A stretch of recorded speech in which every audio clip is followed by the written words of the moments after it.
Yes, ladies and gentlemen, thank you once again for joining us for this latest episode of Big Brother's Big Archive. My name's Carl Bainbridge, and joining me as ever my co-host, Mr. Carl Dutton. Hello. And Mr. Paul Barrett. Everyone's being mean.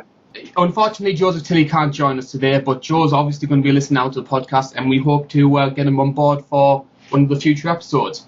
Today, though, we're going to be talking about one of the most recent series of Big Brother. Of course, it's Big Brother 15, which just ended on the Friday. I know, we're hot off the press with this one. Yeah, but we're not going back 10 years for once to talk about a series. Yeah, and also we're not doing what the Sun does, which is basically jump on the first thing, basically milk every single moment of gossip out of this as well. Well, if the Sun actually is still reported on this series, yes. I think it's just the daily start now. Yes, but let's go with the chav of the... They've downgraded. They're still going for that kinky Big Bro sex den story every year. Oh, yeah.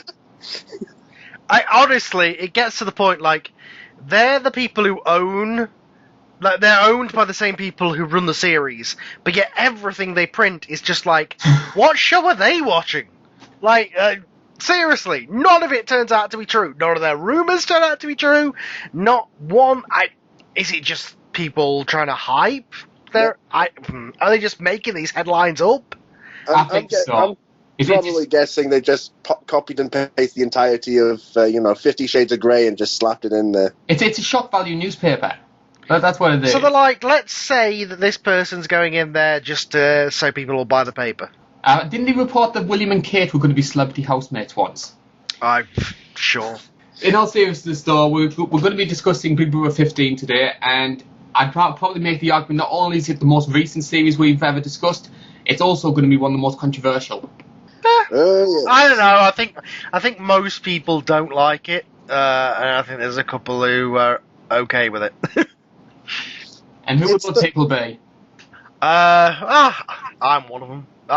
Honestly, I didn't find the hate the people had for this series. I in general enjoyed it. I mean, I saw the flaws that everybody else did, but you know what? I think what it is that production goes a long way for me with a series, and I think that when they first came back on Channel 5, the way it looked and everything was just like, ugh. Yeah. And then the content was just on top of that, and I was just like, you know what, screw this.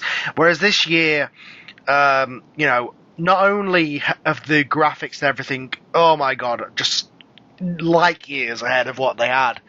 They've actually got themes, and the graphics is good, the intro was good, and stuff like that. So that went a long way. And then on top of that, for me, I just got used to Channel 5 at this point, or their Big Brother. So it was like, yeah, that's just Channel 5 Big Brother. And I enjoyed the stuff that was good about it, and ignored all the whole production meddling stuff. And to be honest, the first half of this series was actually very good. I agree, yeah. Once it got boring, don't get me wrong, towards that middle portion, and that's when they decided to, keep doing twist after twist after twist to try and get them arguing again, and sometimes it worked, sometimes it didn't. So there's going to be a lot of Shyamalan moments or something like that. A lot of twists in one plot. Oh, the end was getting to the point that Emma Willis was actually saying that it was too much on the side. When the host of your show is on the other side show slagging your production off, you know that... I noticed a really negative tone towards it that Emma had this year. Because I think Emma is a real genuine fan of the show, and you could tell she wasn't enjoying. Yeah. But it's good. To be honest, I think it's quite refreshing that you do have that positive outlook on the series, because I think... I take a negative stance against it, and I'm sure Paul does as well. So it's. I'm always that person. Like, I don't mind season 8, and I enjoyed the 2010 series. Like, the 2007 and 2010 series. I like ones that other people don't like. I don't like the 2008 one, Big Brother 9. I don't like that series. And everybody loves that one. So I'm just complete opposites sometimes with people, I think. It's gonna make this episode really interesting to watch, though, because I do think we do have a lot to discuss. Be it positive or be it negative, I think we do have a lot to discuss about this series. And the first thing we are going to discuss is something that you sort of touched on there, which is the theme of this year's series. Because last year, of course, we had Secrets and Lies, which, in my opinion, I think worked quite well. And for this year, it was Power Trip. Firstly, looking back on when you first heard the concept of Power Trip explained to you, and looking back on it now, what's your opinions on that? I like the fact that they've actually given the housemates sort of a slight of power, because they could probably use that power to their sort of advantage, give the punishments to the ones that they don't like, or give them as gifts, as signs of trust and whatnot. But then it's sort of it went a bit cockeyed after a while. Yeah, that was my thing with it. Was when I heard about it, it was obviously they're going for the American Big Brother style thing. I was like, okay, cool. You know what? I'm willing for something different. I'm willing for change. I enjoy the American style, if not the substance, sometimes. I'm like, okay, let's see an English version of the American one. Let's have a head of household type thing. Let's have people nominating people for eviction. Let's get them out and playing tactically, all this stuff. Cool, sounds good. Trouble was they didn't follow through with it. It was half-assed, like everything else they do. The first week, they had that whole thing where, the podium came up and Pauline had a key and she could enter, let people into the pool and let people up into the pod, which we never saw on the highlight show, which never got followed through and was never used again. Her giving giving each other gifts or giving them punishments never came back again. The power trip thing was only used when they wanted to have somebody evict somebody, basically, put someone up for nomination, and then they would do it on and off every week, depending on what they felt like. And it's kind of it's kind of an amalgam for the entire Channel 4 era, really. It's they don't have. There's no structure, there's no format. Let's just do whatever the fuck we feel like and throw the people out we don't like. Pretty much. I don't think I'm needed anymore. I think Carl just said it all for us there. Basically, it was just an entire half of the point of the show. Yeah, it's just like even the little things, like they used to call people up in alphabetical order for nominations. Don't do that anymore, because why do we need an order? Why do we need a format? Let's just make it up. I think as well one of the big flaws with Power Trip, especially compared to Secrets and Lies, was, don't get me wrong, Secrets and Lies was manipulation. Yeah, I mean, there was a lot of things which were very dodgy and very unfair. But I think they did things in that series, in my opinion, which were for the benefit of the show on a whole. I think Power Trip went the other way and did it for producer favourites. Well, the Power Trip was the producers. Yes. They had the Power Trip. So basically, it was just basically, we're production. We did all this. Here we are. Here's what we're going to do. Here's our highlights. Look at the highlights, people. And it was funny how the latter half of the show, and I think, not to spoil, but I think the winner is really, and a lot of things that happened in the latter half of the season, was people fighting back against that. I think it was people rallying and block voting to fight back against production by the end. And I think it backfired on them big time. I think so, and I think there's one eviction in particular which I think does play a big part in that, which we'll get to later. But we've discussed Power Trip, and next up we're going to be discussing Launch Night and the Housemates Chosen, because one of the things I noticed about all 16 of the Housemates was, did anyone else get the impression that they went for more of an upper class sort of approach to Housemates, especially on impressions? They seemed a bit more, almost apprentice-like. I did actually notice that, yeah. There was a lot of snobs and just people that you usually see running around in some sort of very fancy price car. I mean, some of them actually had jobs that I didn't even know, can go that high. Well, I wouldn't say snobs, but I think there was sort of like an impression of being middle class, because we had Tamara, strong businesswoman, Helen ran her own business, Danielle claimed to, Stephen was just taking out the apprentice textbook, in my opinion. I think it's for me, it was just that. It felt like a cast. That was the main thing with me. It was just about every single person on there, apart from maybe two, you could Google and you'd find that they'd been in something. They were in EastEnders, or they had this history in the papers, or they, Or they slept with Wayne Rooney. Yeah, it was everybody had a media presence, and more than ever this year, it felt like the majority of them were cast. I read somewhere one of the previews that Emma said was that all housemates were on the cusp of fame, which I thought was a very telling insinuation. But at the same time, though, the same thing arguably happened with Big Brother 14. I mean, I counted all the 14 housemates which were in that series, and I think there were only 5 which didn't have any sort of media connection. Yeah. I think they've got to the point now that, and I hate to say this, and I know I'm the one who's supposed to be defending this series, but I see all the problems as well. I just, looked past them.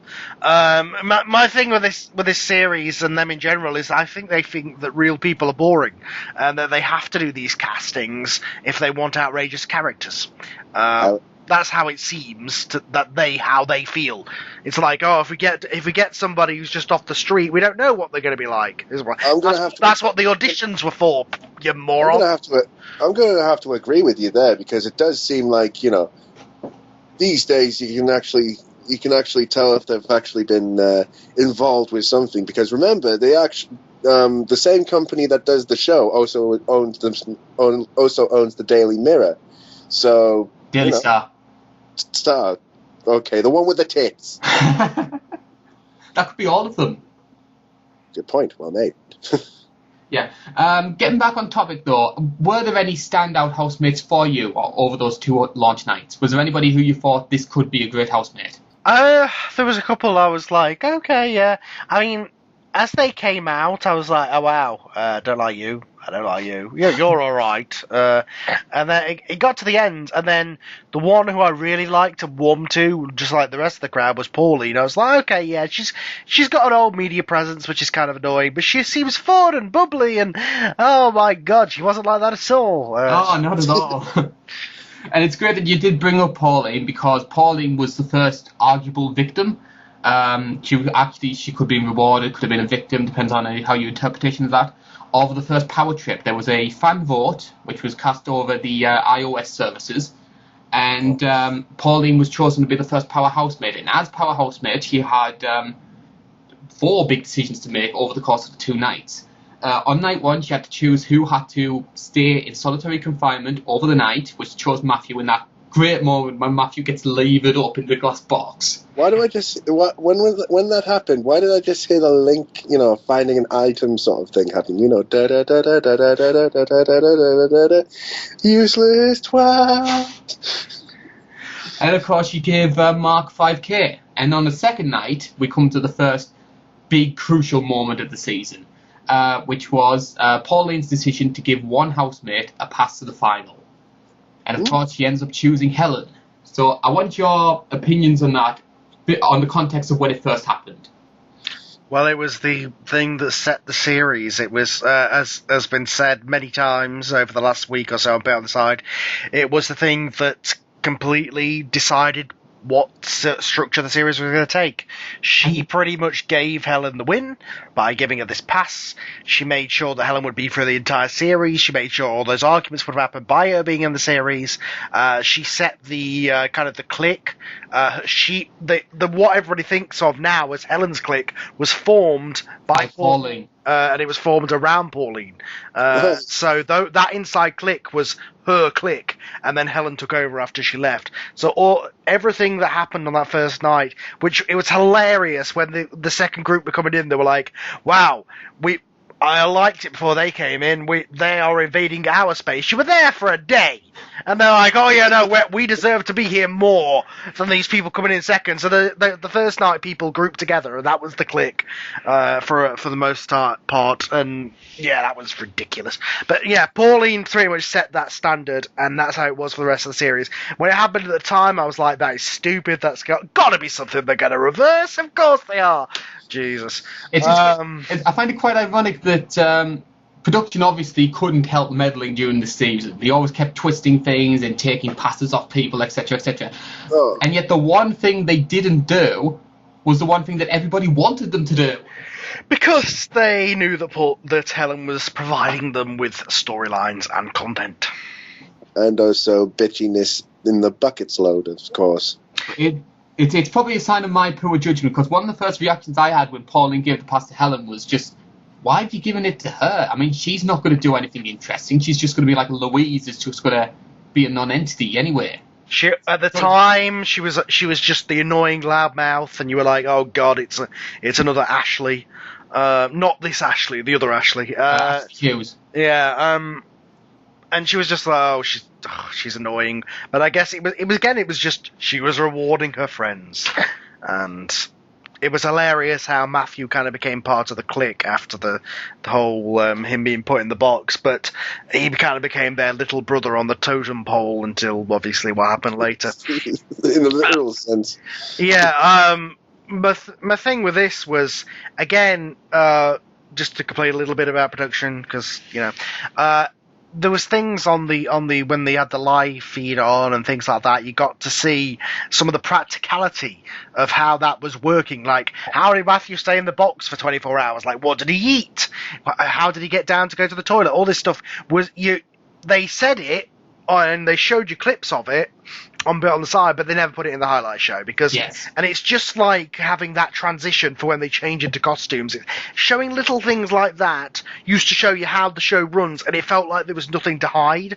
Whereas now it seems like the editing is adding to that concept of them hiding stuff because you don't get to see how things work practically, like fluids and things like that. It makes the show feel more artificial, and I mean, for a show which is supposed to be the granddaddy of reality television, it feels less. Yeah, it's like, if I just watched the highlight show, you could almost think like, oh, they let him down as soon as the cameras are off him, But I know that wasn't the case, but if you had shown, the logic of how he was going to stay there for 24 hours, then, that's that question answered, which Channel 4, or the production of how it was for Channel 4, they always did. They always made sure to tell you how everything worked, or they showed the people talking about how everything worked. Yeah, definitely. You made a good point, though, about Pauline helping to create a bit of a divide in the house by splitting off the night one housemates from the night two housemates. And one person that really got it badly during that first week was Chris, because Pauline got the chance to watch people's VTs to help her make a decision about the pass to the final. And one of the things that Chris said in his VT was, "I'm just going to sit around in the corner and be a miserable bastard." And that really pretty much ostracized Chris from the off. Yeah, Pauline did what Jackie did last year, which is the stupid thing of, of course people tell the truth in their VTs. Like, did you not do the VT process? Did you not know that was the whole point, was lying to get in there? Have you never seen this show? Which again, obviously God help her now, but we'll talk about Danielle in a bit. These group of housemates were the most clueless, for saying they were media savvy, the most clueless people I've ever seen. They never even heard of this frickin' show. Like, they're all like, every time they get nominated, they're like crying, oh my god, I'm taking it so personally. They've stabbed me in the back. It's like, Jesus Christ. Everything was just a drama. Everything was taken so frickin' literally. Like somebody was saying in their VT, oh yeah, what was it Chris said, I'm gonna go piss in the sink. So Pauline literally relayed that to people in the house as if he was going to do it. He was actually literally going to do it. It wasn't just a joke. And he's vouching for this series. I was going to say you're supposed to be the positive. I know. I overall, I promise you, I did enjoy the series later on, but oh my god, these housemates were ridiculous. When we get to Stevens in week 2.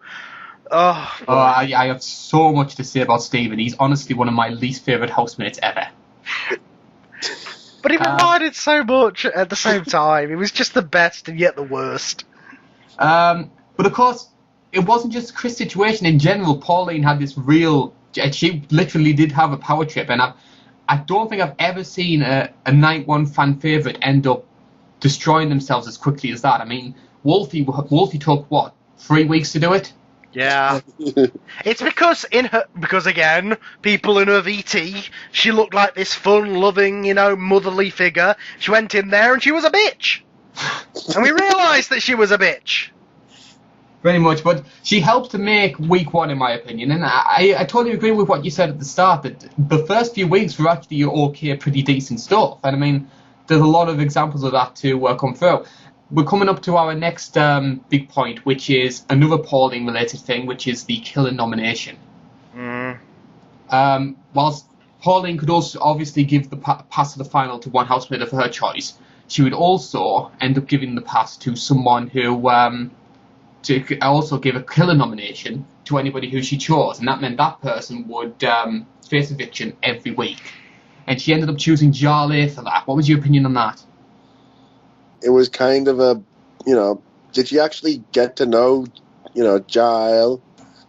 I'm just going to call her Ale because, I can't pronounce this. Well, that was her thing as well. She was like, I'm not going to say that woman's name. That woman's name will never touch my lips again. Yeah, because you don't know how to say it, look. Every time it was like, oh, that jail. Mind you, didn't Jackie Budden try to use the same excuse with Shilpa? True, yeah.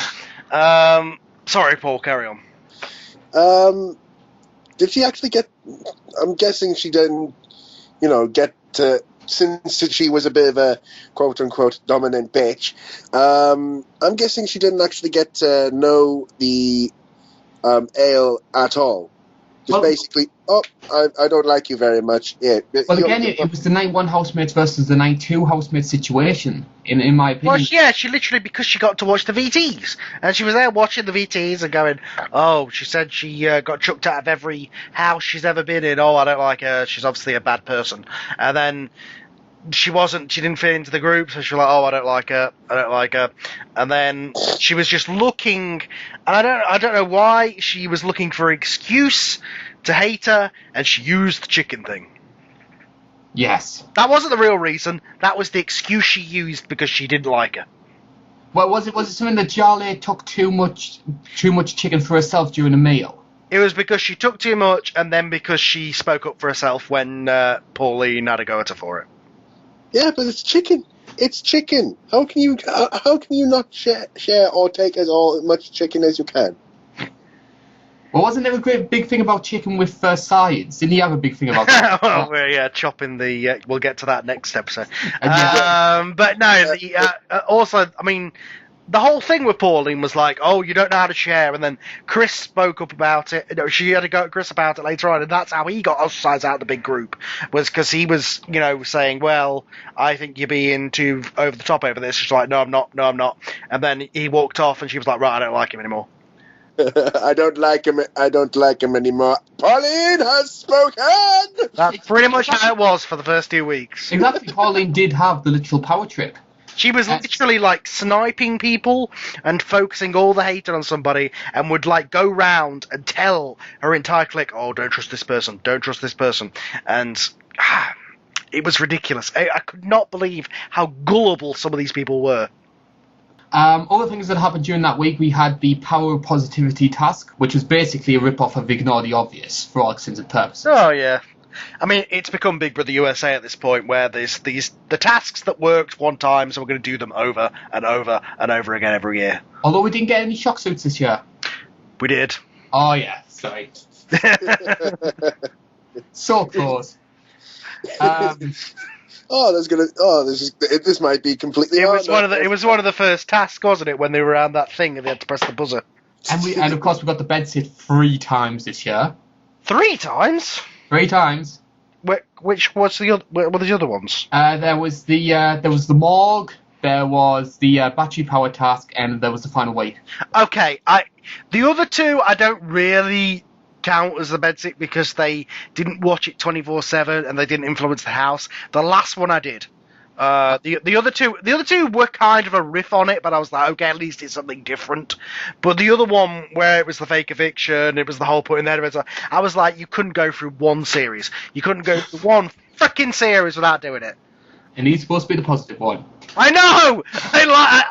I thought this series was okay at points, and I didn't hate it as much as other people, but I hate the series production on Channel 5 overall, and it's kind of fueled at this series at this point. Fear the positivity coming from him. Fear it! This is so positive. It makes puppies want to weep.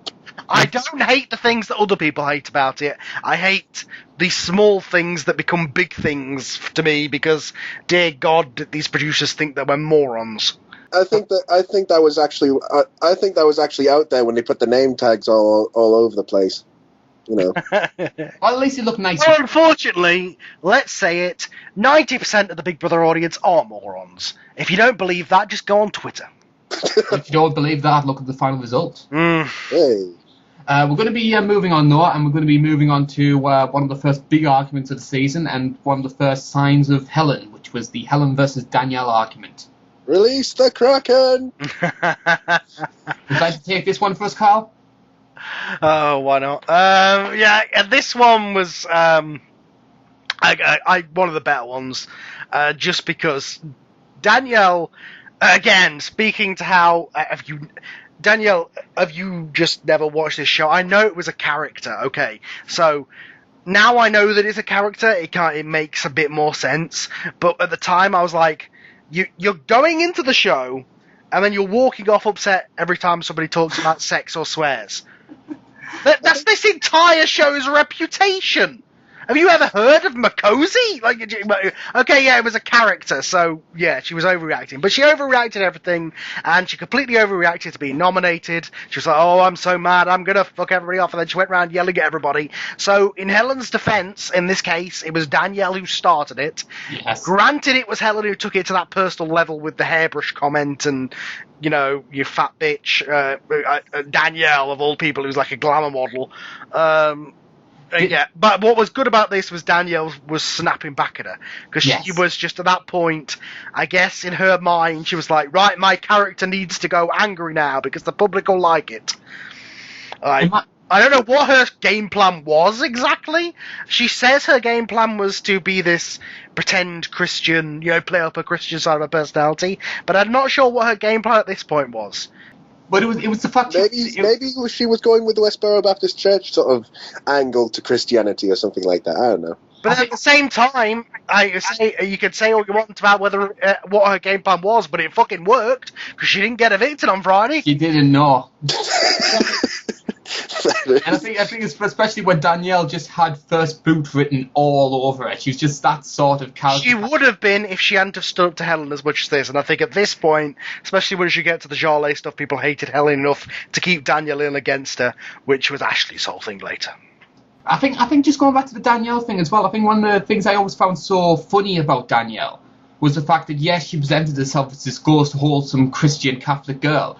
Even though everybody knew all the stuff on the internet about her, all the modelling shots, all the glamour pics, the fact that she was like a sex chat worker. And then at least you had to dig to find Dexter's stuff that he was making up. You know, his stuff was, you know, right there on the front of Zoom magazine. You could tell that she was lying. And then, obviously, her whole thing was, I don't know. I really don't know what she was trying to accomplish. I'm going to go on a show that's majority of the audience are, you know, I don't know, either chavs or or liberal people, and I'm going to go, who are, you know, who generally vote a lot, and there's a lot of gay people as well watch this show, so add that entire audience together, none of which are right-wing conservatives, because tell you what, they ain't watching Big Brother, and I'm going to go in there as a right-wing conservative. And the idea is to get voted by the public. What a fantastic game plan that was. I think that's how the Tories got in there one time. But of course, Danielle, is one of those 3 people who were up for eviction that week. It's between Danielle, Jarley, because she has the killer nomination, has to face eviction every week, and Tamara. Now, all the signs point towards it being Danielle. Mm-hmm. All the signs say it was vote to evict. I said, oh, there's no way. Tamara would be in trouble if it was vote to save, but she won't go on vote to evict. I discounted how many people would block vote against the Cool Gang. And I have to say, for all the faults as well, one of the things that you cannot say about this series was that the evictions were dull. No, because people campaigned, and they Twitter campaigned, and they texted their friends, and they rang in 10 times, and it was just the hardcore of hardcore people voting. So it was all about, tactical voting. The people who they were like, oh, we don't like this group, so let's stick it to them by taking out this minor member of the gang. I have to say, I think Tamara is arguably one of the strangest first boots the show's ever had. Absolutely. I think with all the other evictees, there's always been one major flaw, which you could say was basically the fatal blow to them in being in the house. Because Mary isolated herself, Sally was too argumentative, Victoria was much older than everyone else, and yet Tamara was just a normal girl. She didn't really have any bad characteristics about her at that point. She was just. I think it's just because she got involved in the bitching on when Helen was slagging off Charlotte. I think she got involved at one point. I literally think it comes down to that. I don't think the Winston jealousy thing had as much to play as some people do.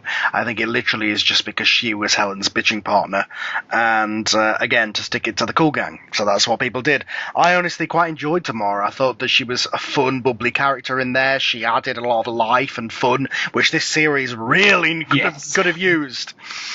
Plus, I think it would have been interesting to see if we would have had a record 2 couples having sex in the Big Brother house, which probably would have happened if she had stayed. What did you make of the Winston and Tamara stuff? Did you make anything of it? It was a horny guy who was looking for a showmance and a girl who was up for it, and they did. It was a bit cringeworthy though at times, because didn't he try and go on a date? I think that was on. Yes, he was like, I'll cook spaghetti bolognese for you because that's my thing. Specialty. Yes. Oh yeah. It was fine. It wasn't anything terrible, and it felt natural. And the fact that they've got together since they've come out the house, I don't think it'll be a relationship, but I think they just physical attraction. But yeah, Spagball. Spagball, yeah. Which, to be fair to him, is probably the most that I can cook as well. Yeah, but I wasn't expecting him to come out with lobster. So Tamara ends up going during that first week. We lose our first boot, which is a woman for the 15th straight year. Mm-hmm. I mean, this is reaching Undertaker levels of longevity, isn't it? Well, next year the streak will be broken. Oh dear! And they'll cut to the crowd outside. They'll be doing the face of that black guy.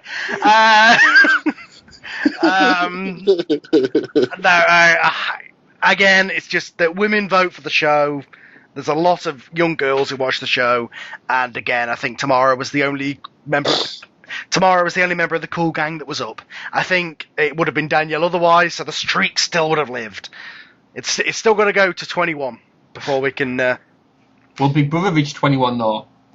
Probably not at this point. Probably not at this stage, no. But we're going to move on to week 2, and a new powerhouse mate is found, and that turns out to be Chris. Now, there's a bit of a change between how the powerhouse mate works for this week.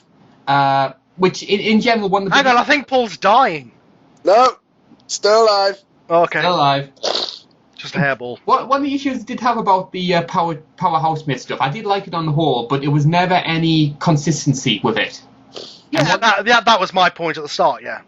Yeah, because for this week, Chris became the powerhouse mate, but no other housemate was told that he was the powerhouse mate. Which was good, it worked. Why did they do this again every week? I thought this was the best one, to be honest. Yeah. I think Chris handled it really well. Exactly. When he went into the toilets and he looked up at the camera and he says, "It's Pauline," and he just kind of nodded his head. He was like, "Yeah, you can tell that guy's a freaking actor." No, he was. It was. I think he messed up later in the week when he voted for Marlon, because I think it was like, why would you vote for the person who everybody else thinks is the powerhouse mate? It's a little bit like, you're trying to get away with a murder, and the guy who's on trial, you somehow bring in the evidence that shows that he wasn't the murderer. That was pretty stupid. But other than that, I thought he handled it well.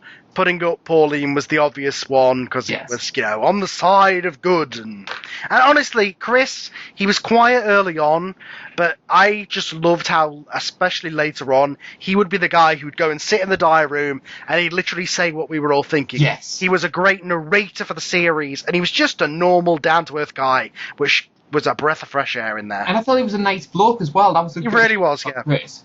I saw a lot of him in myself. But in my opinion, even though Pauline obviously was the nominee and Pauline was obviously going to go after she ended up getting nominated, it was the males that helped dominate the series, in my opinion. And I want to talk about the behaviour of some of those males. First off, we're going to be talking about Stephen, and especially Stephen's reaction to being nominated and his general self-entitlement. That became a big thing about Stephen. He was the guy I was talking about. Yep. When I was talking earlier about them taking it personally, oh my God, this guy. First of all, he was this whole, if anybody nominates Pauline, I will take. And it nominate. It was like, how dare anybody do this? She is like my mother, and how can anybody do this to this woman? And I love her so much. I've known her a week, but she is like my new mother. And then he starts bawling about it, and then it's because he got nominated. He takes it so personally, and he's gonna, whoever it is, when it comes out, all hell is gonna break loose. Because how dare they nominate me? Because I do everything to you. I say please and thank you to everybody. You can't nominate me because I'm polite and I open doors for you. Fuck off. Wasn't there some clip of Stephen only ever cried twice in his life? Yeah, he was like, I ain't cried since 2009, but he cried about 2009 times in the house. Fucking Stephen, man. But Sorry. The thing was, though, is that Stephen should have been an amazing housemate. He should have been absolutely hilarious. And he was for all the wrong reasons. Yeah. So cringeworthy. And I mean, that was just an example of that. And I mean, especially his self-entitlement after he got nominated was just really obnoxious, in my opinion. But there were other obnoxious comments as well, and we're discussing the other males there. First of all, we're going to be discussing Marlon and his comments about women. Oof. You have to throw Ash in there as well, though. Ash as well. He was involved in the conversation. Everybody came down on Marlon because they like to forget it, because Ash is such a nice, laid-back guy. But no, those two, it was terrible comments. It was, yeah, not. I'm not going to repeat the comment that we've got on the notes here, but let's just say thanks, Carl. You put a little starry thing in there too, so yay. I always asterisk me stuff. I don't like swearing. Okay. I should just put beeps in my rants in this episode. It'd make it that much funnier. Well, I wouldn't be able to hear anything. No, that's true. It'd be like an episode of South Park. Other things that happened during that week, we also had the farming task, which again just helped instigate the divide between the house and law, because it was basically the barnyard animals versus the farmers. It was a fun task, which you don't get much of on Channel 5. It was a fine task. Of course, Mark overreacted to the bed, because Mark overreacts to everything. A fly goes on his shoulder, and he thinks that's, the world's falling down. But he must be fun at parties. Yeah, honestly, I found Mark genuinely funny until I realised he knew what he was doing. I always felt that, though, because I knew that Mark was a bit of a reality TV expert, because he'd been on Shipwrecked, he'd auditioned for the X Factor, so he knew his stuff. He knew he was no idiot in this. He was like if Rylan and Nikki Graham had a love child. Which is just an awful concept to me. Oh dear. And also, and I hate to say this, and I'm going to cut this out this show if this sounds as bad as it sounds in my head, but was Mark of any sort of ethnicity? Or was that just fake tan? I honestly couldn't say. Because we saw his family and they were white, and I was like, oh my god. All this time I thought he was like half Asian or something. Possibly. I honestly couldn't give you an answer, though. Okay. But yeah, I was never a big fan of Mark, and in my opinion, he just gets even worse as the series goes on. And in my opinion, his voice... Ugh. The voice was just awful. Oh, God.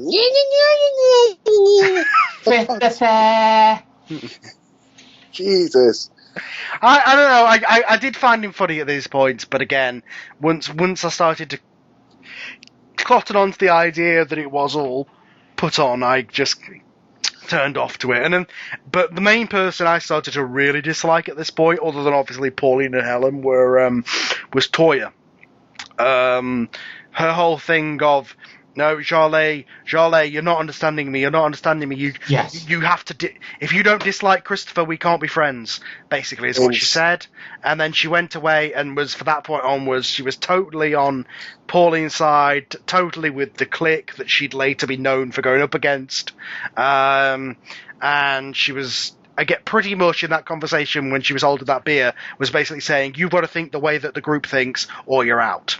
We move on to the eviction now, and it was a big eviction, and there was a lot of this year. I mean, pretty much production got every other house made up if they could do.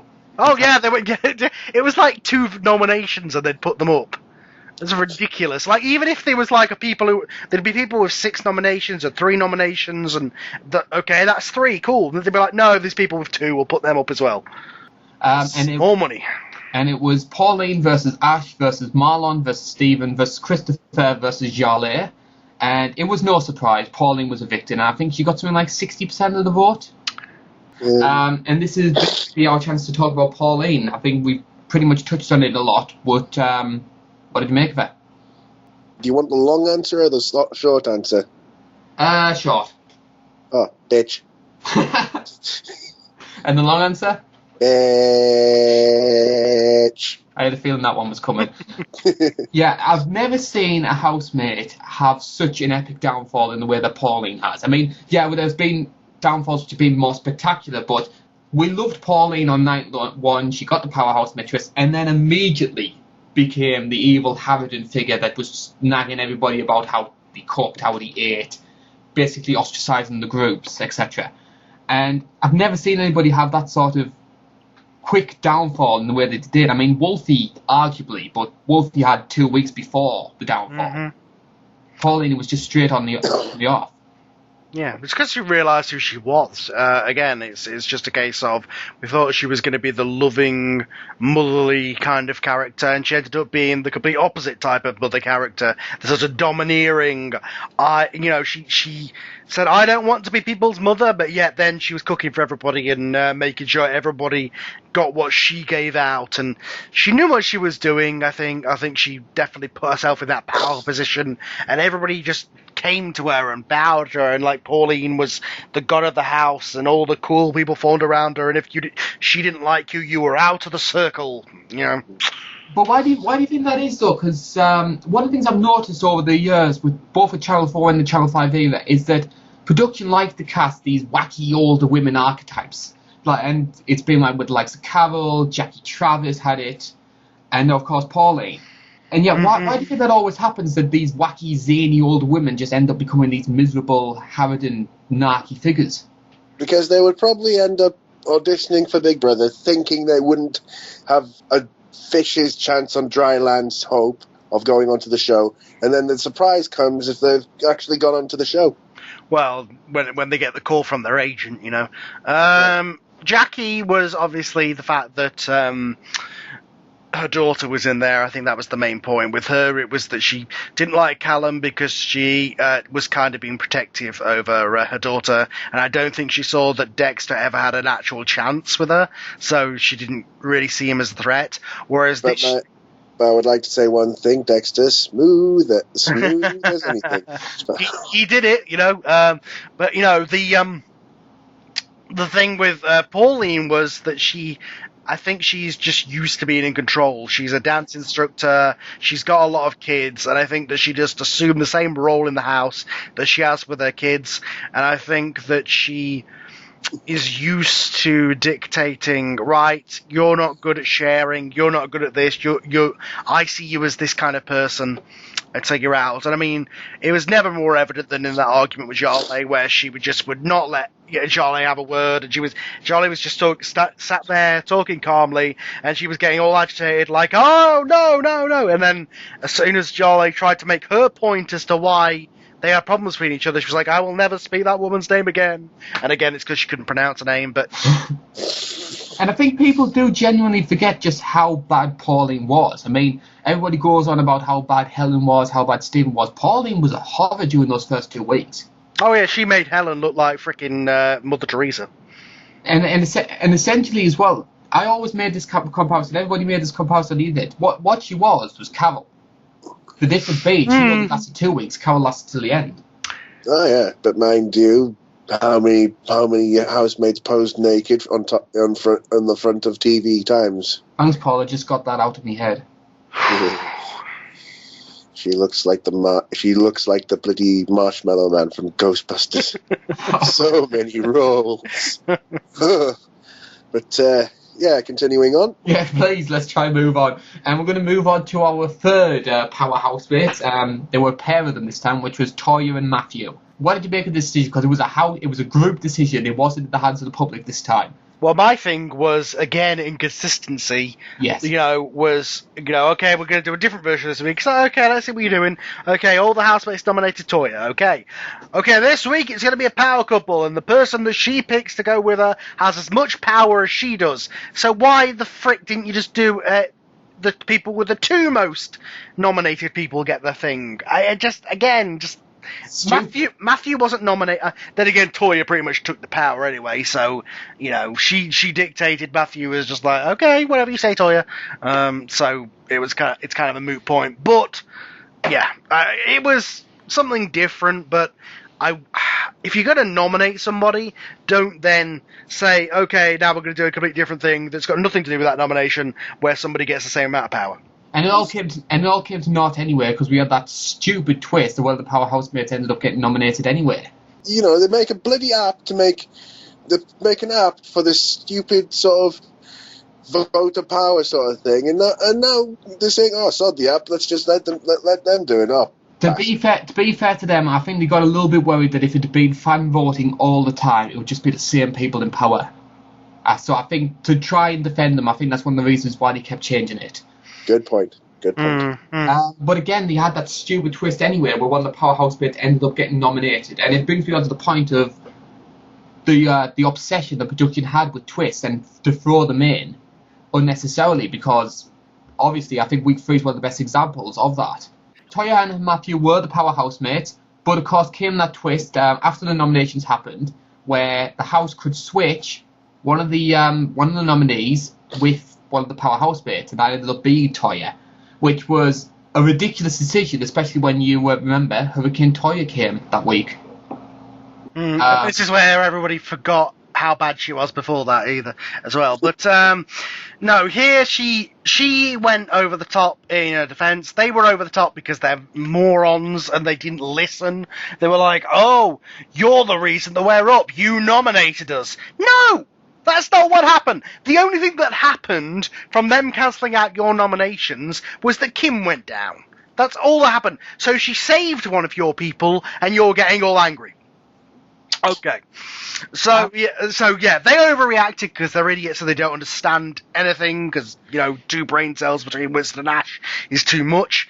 So they overreacted. Toya got in their face about it and went over the top back. It just kept escalating until it was just a case of, people, really, you're arguing over nothing. Nothing happened. Is this the week where Ash makes his maggot comment as well? I think so. Again, it was just ridiculous on the part of production, because he's Toya taking on the villains, being this great, feisty, aggressive character, the sort that you want to keep in for a couple of weeks, and yet you've just created a twist which is going to put her up for eviction and end up getting rid of her. The problem was, after this argument, she just became part of Danielle and Ashley's negativity. Let's go sit in a corner. I want to go home. I give up bollocks. That's why she went. Well, I have other reasons why I think she went, but we'll get to them later. And there was another big argument during this year, and this is probably held as one of the biggest ammunitions for the Helen detractors, which is the argument with Matthew. This was the one where, for me, I hated Helen the most for the comments against Charlotte, and that's what really pissed me off, was when Charlotte was turning against the people who were loyal to her and went with Helen, who had said these horrible, nasty things about her. Those annoyed me more than this, but this was her getting aggressive and nasty over nothing. Whereas the other ones had some kind of justification. This one didn't. She just went over the top for no reason. And she even admitted in the diary room later she wasn't really mad about that. The reason she doesn't like Matthew is because she doesn't want him to be friends with Mark. And she doesn't like Matthew anymore, so she's angry because he hangs around with Mark all the time.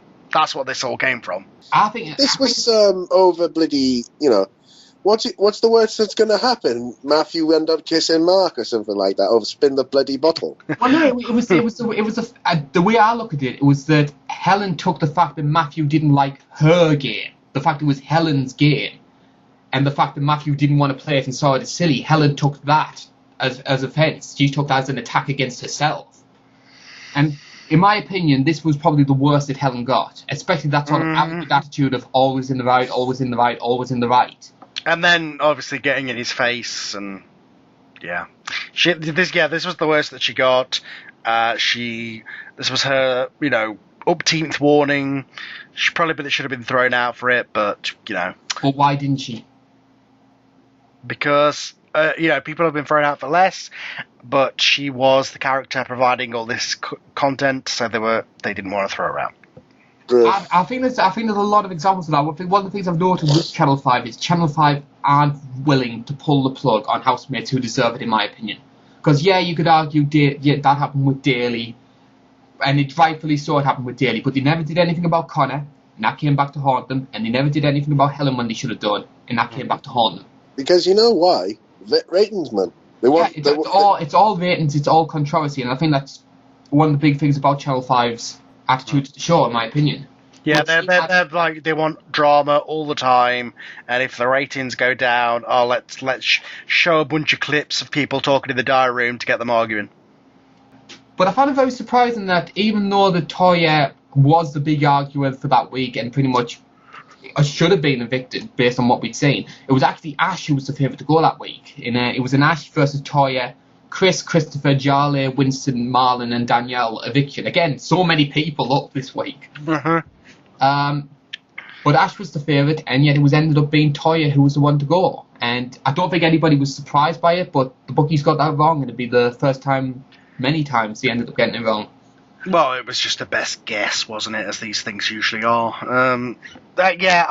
Ash made a real tit of himself. There was a point earlier on where you were like, wow, Ash, why are you hanging around with this woman? And then you're like, oh, because you're just as much of a prick as she is. At this point, but then later on he became, he either self-conscious and calmed down, or he calmed down in general and people forgot about all this. So. But what was our opinions about Toya as a housemate? Because this always seems to happen with Big Brother, in my opinion, that there's always this, week 3 boot, or that's always a little bit anonymous early on, and then explodes in week 3, and people try to make it out as if they're big superstar housemates. Because I always do the DVD covers for each series, and I had loads of people saying, oh, Toya should be on there. Toya's been a great, massive character. It was 1 week of being amazing, in my opinion, with Toya. It wasn't even 1 week, it was one argument. She had one massive argument, and then went sat in a corner and bitched for the rest of the week. She was the Benedict of this year's series. To be fair to her, though, she was feisty. She did cause conflict, which I do like, and I don't think I think if she'd stayed longer, I think she would have got quite stale. But I think as a short-term boot, someone to fuel those early weeks, I think she served the purpose. Yeah, I mean, she was fun in the way that she argued, because she again, it was just a different style to Helen's argument style was nasty and vindictive, whereas hers was a little more, I don't know, cartoonish. Yeah, so you couldn't take it as seriously.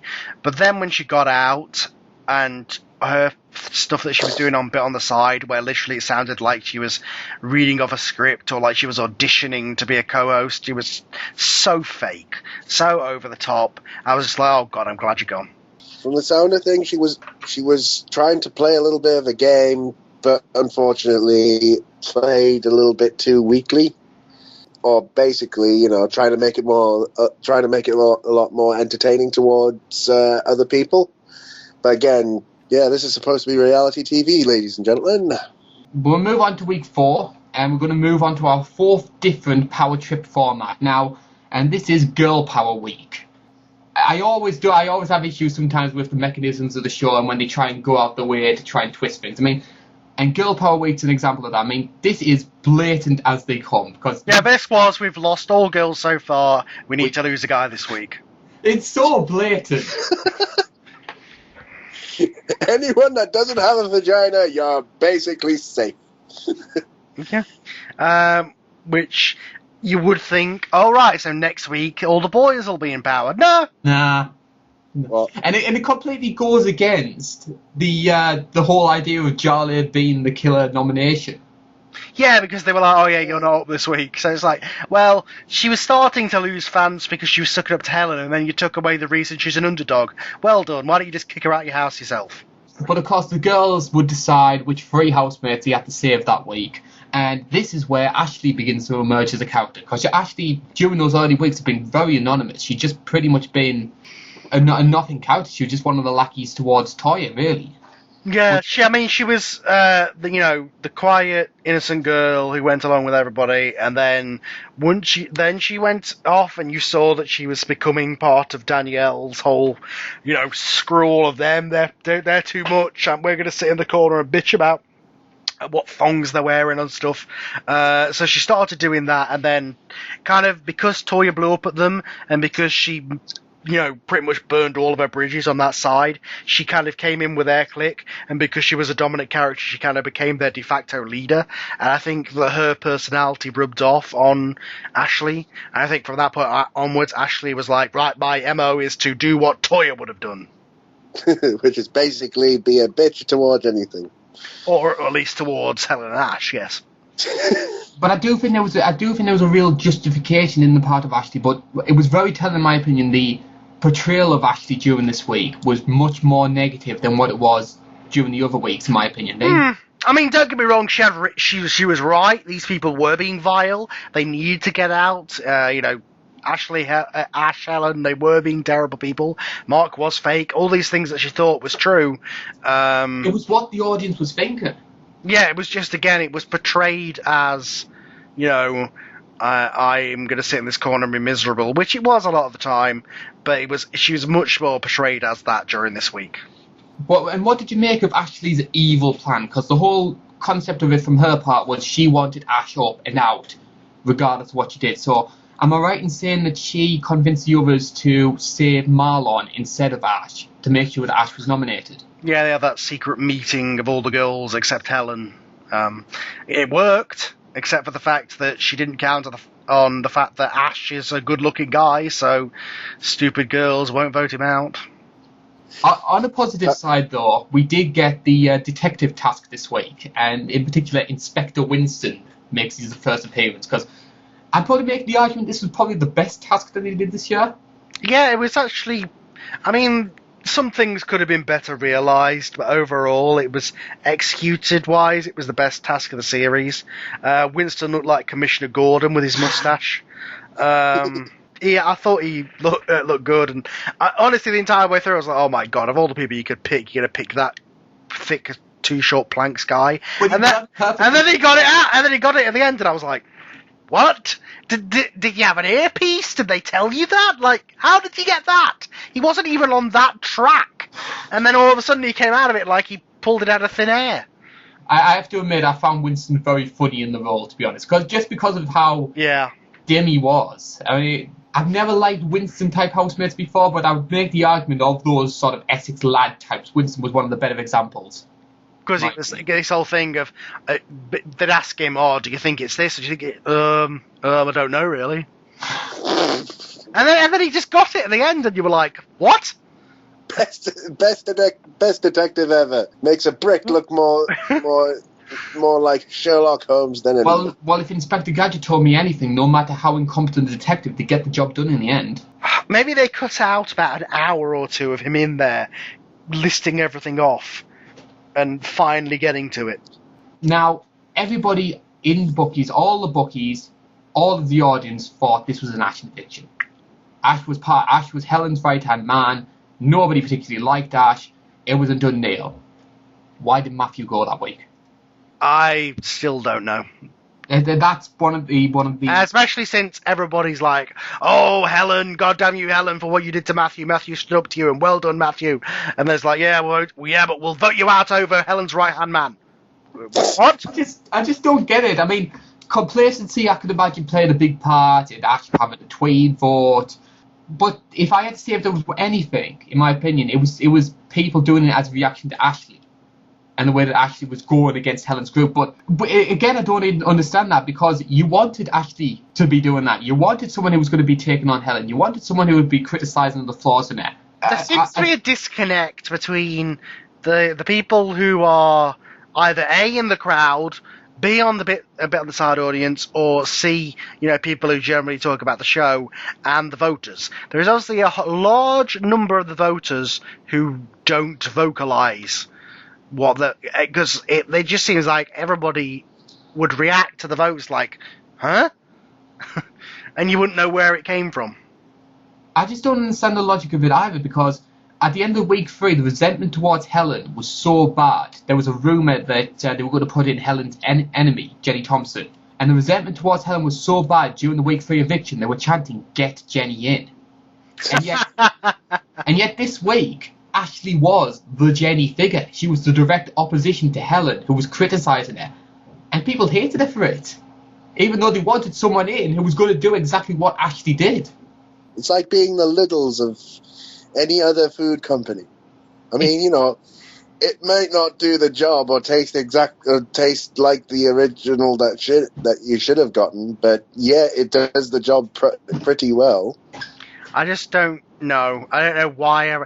Maybe people saw Matthew as really negative, and they were like, "Oh, get that negativity out of there." But no, still don't get it. I mean, don't get me wrong. Matthew did have a negative side, and he is a bit more, and he is a bit self-righteous, and he's shown that on Twitter since he's come out. But personally, I quite like Matthew. In the house, I quite like Matthew. I mean, he was a bit underwhelming compared to the expectations I had of him, but I would never say he was a bad person. No, and he was a fun person in the diary room, especially. Yeah, he had a good wit in the diary room. I don't understand that one, and it's the first time of many times where we saw these quite dodgy results, and we'll bring them up, especially when we get to the Winston vote. Winston one, the Winston one, and of course the one that happened with Jarley, those were fan campaigns, so I'm wondering whether there was a campaign to get Matthew out, which I don't know why there would be.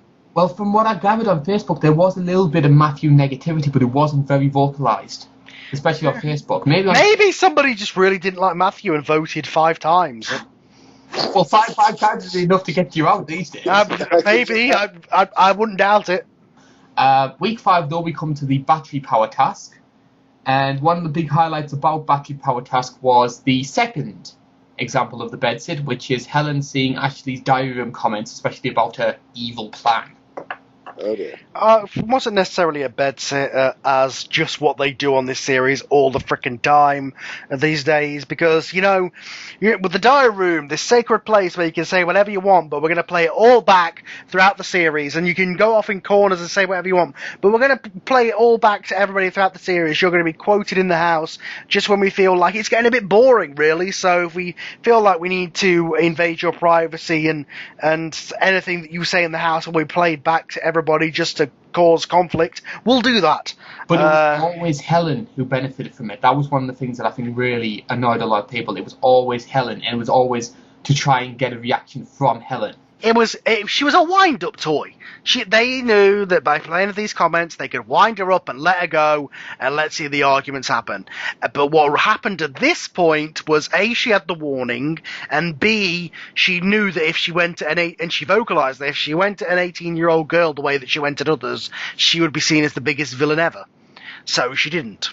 And I think the only reason we didn't see Helen go full on, and she even said later on, "I'm tired of holding in my opinions," I think because of the warning, and because of how she thought the public perceived her, because she heard the Helen chants by this point, she decided to not go at Ashley as she went to other people, so people were like, "Oh, Helen's not that bad."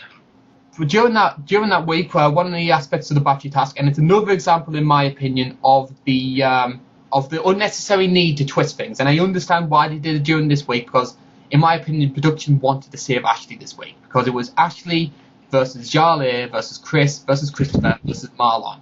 But then there was one final twist where a housemate could fully drain the battery to save himself from eviction. This twist, in my opinion, was designed for Ashley to be saved, and yet Marlon presses the button, and that just sums up, in my opinion, that sort of one-track mind, short-term thinking of production, because they do this twist to try and save Ashley, and yet they end up saving the one housemate who is so dull and so insufferable, and people want him out, and he ends up saving himself through their doing. Speaking about gullible, overreacting housemates. Oh, yes. We have to talk about the reaction to Marlon. These bunch of people, this was the point where I was like, Jesus Christ, I don't like any of these people. Like, they are the most gullible, overreacting, hypocrites. Freaking hypocrites. It's alright, Helen, for you to watch those clips and drain the battery. Totally fine. It's alright for Mark to go and get his eyebrows done and drain the battery. But Marlon saving himself from eviction? No, how dare you, Marlon? How dare you drain the battery? You've now sold us all down the river. Now we're all not going to eat because of you. I would just really buckle if they actually, he did something really, really tiny, like brushed his teeth with an electric toothbrush, or just switched on a light. Yeah, every single one of the others took their treat and drained the battery. Marlon drained less battery than Mark did for going to get his eyebrows done. Now, obviously, I know that I think they said that the entire battery would have been drained, whether it had been 100% or 15%, but that is regardless. You hypocritical people cannot take all of the things that you're offered and then moan when somebody else does the same thing. The big thing I saw with it, I think the treatment of Marlon was absolutely awful, especially from people like Winston, who was supposed to be Marlon's friend, Marlon's buddy, and the way he just completely ostracized them. The thing that really got me, though, was these weren't natural reactions from people. These weren't people who were genuinely upset about losing shop budget. These were people who wanted their nasty Nick Craig moment. The people who wanted to try and confront that big bad bully so the public will love it. The way that it would happen, and this was the best example during this time of the clique mentality, was Helen would say something, and she'd like, I don't like that person anymore, or I like this person now, and then it'd either be Mark or Stephen would then repeat that statement in some other way, and then before you know it, in about 10 seconds, the entire group decide, yeah, you're right, we like Jarlae now, or we hate Marlon now. Like, literally, Helen would say it, somebody else would say it, and the entire group would then turn or accept that person based on Helen's comment. I tell you, I was so annoyed at the house for this one. This one just was like, wow, you bunch of fake hypocrites. And even though I was never the biggest Marlon fan, it made me feel really sorry for him as well. Yeah. But to be honest, I would do the same thing as Marlon did in that position. If I felt I was in trouble of being evicted, and I think Marlon would have had that eviction have gone ahead with them. Maybe not after 1 second, but... Oh, I think that was what annoyed people, to be honest. In fact, it was just 1 second in and he pressed it. Yeah. If he made a show about it, he might have got away. It was like everybody looked along the... I think that was the main thing that incensed some people, was they looked along the line, they were just like, okay, we're not pressing it, okay, we're not pressing it, we're not pressing it, okay, good, right. The countdown starts. Bang! Marlon! Yeah, well, it would pretty much end up being Marlon's big defining moment of his time in the house, as it'll come to an end next week. And another big defining moment, as we all know, the Stephen and Kimberly showmance had really begun to build up steam by this point, but this was the week where Stephen's treatment of Kimberly really began to come to the forefront. Well, let's be honest, Kimberly was the one in the wrong for the most part.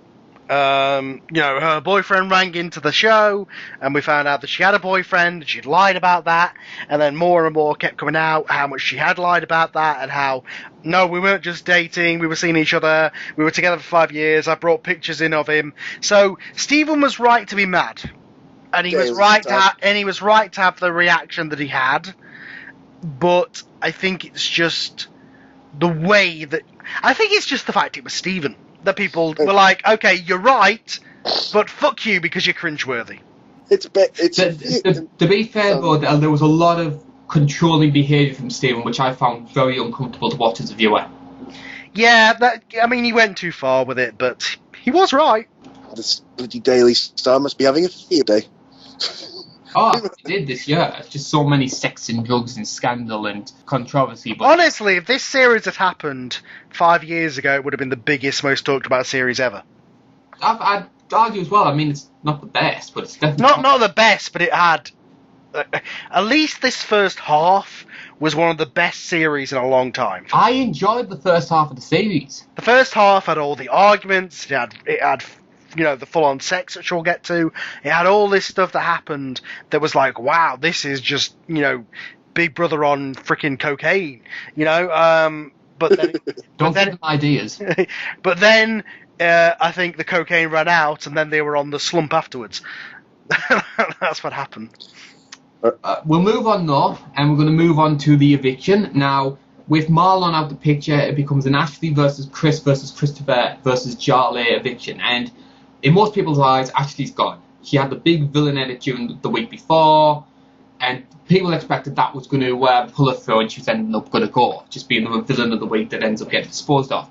And then that big Charlie campaign happens. Yeah, basically, it was a couple of Big Brother news sites along with Couch Potato Radio got together and decided we've got to save Ashley, so we're going to vote out Jarley, and that's going to be our target. So they all block voted Jarley, and Jarley went, and production were like, what the fuck? But it wasn't even as if Jarley was this big, awful, obnoxious character either. It was just she was the best choice. She was second favourite to go with the bookies. She was the one who was closest to Helen. The other three seemed like quite a united group.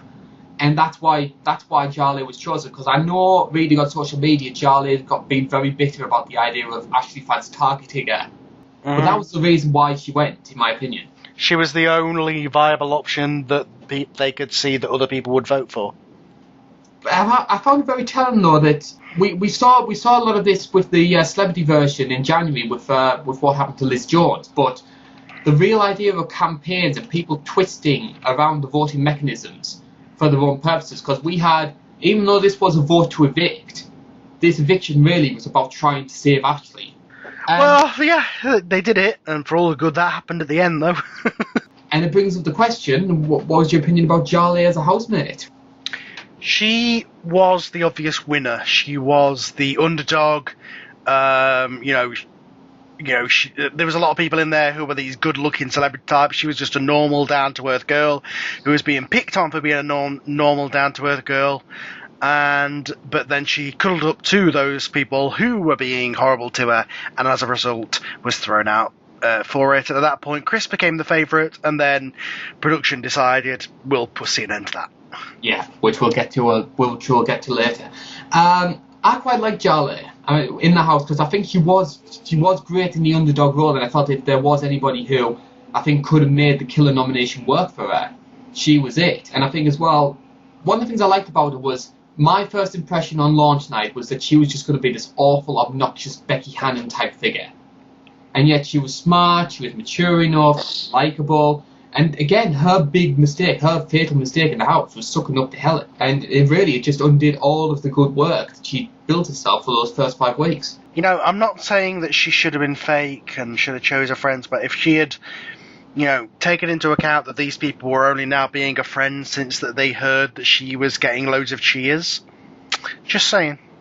And it's a real shame as well, because I'd like to think Jarley could have been looked back on positively, but because she was just another Helen lackey, that's the stigma she's going to have when people look back on the series.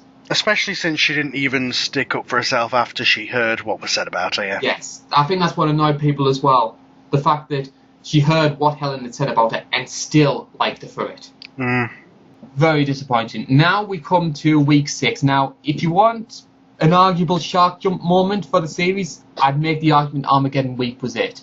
Because I think the first 5 weeks of the show, for all the flaws, it wasn't bad. I mean, the Armageddon tag itself was stupid, and it's the same as the White Room, it's the same as anything else. It's like, if we stick a name on it, it means it's big and people will watch because it's different. It's like, no, you're just doing what Channel 4 did for about 5 years. It's getting boring, so let's throw 3 more housemates in. Yeah. It's like calling a really, really boring quiz show, like something like Skull Crusher or Intimidator or Mastermind Apocalypse Week.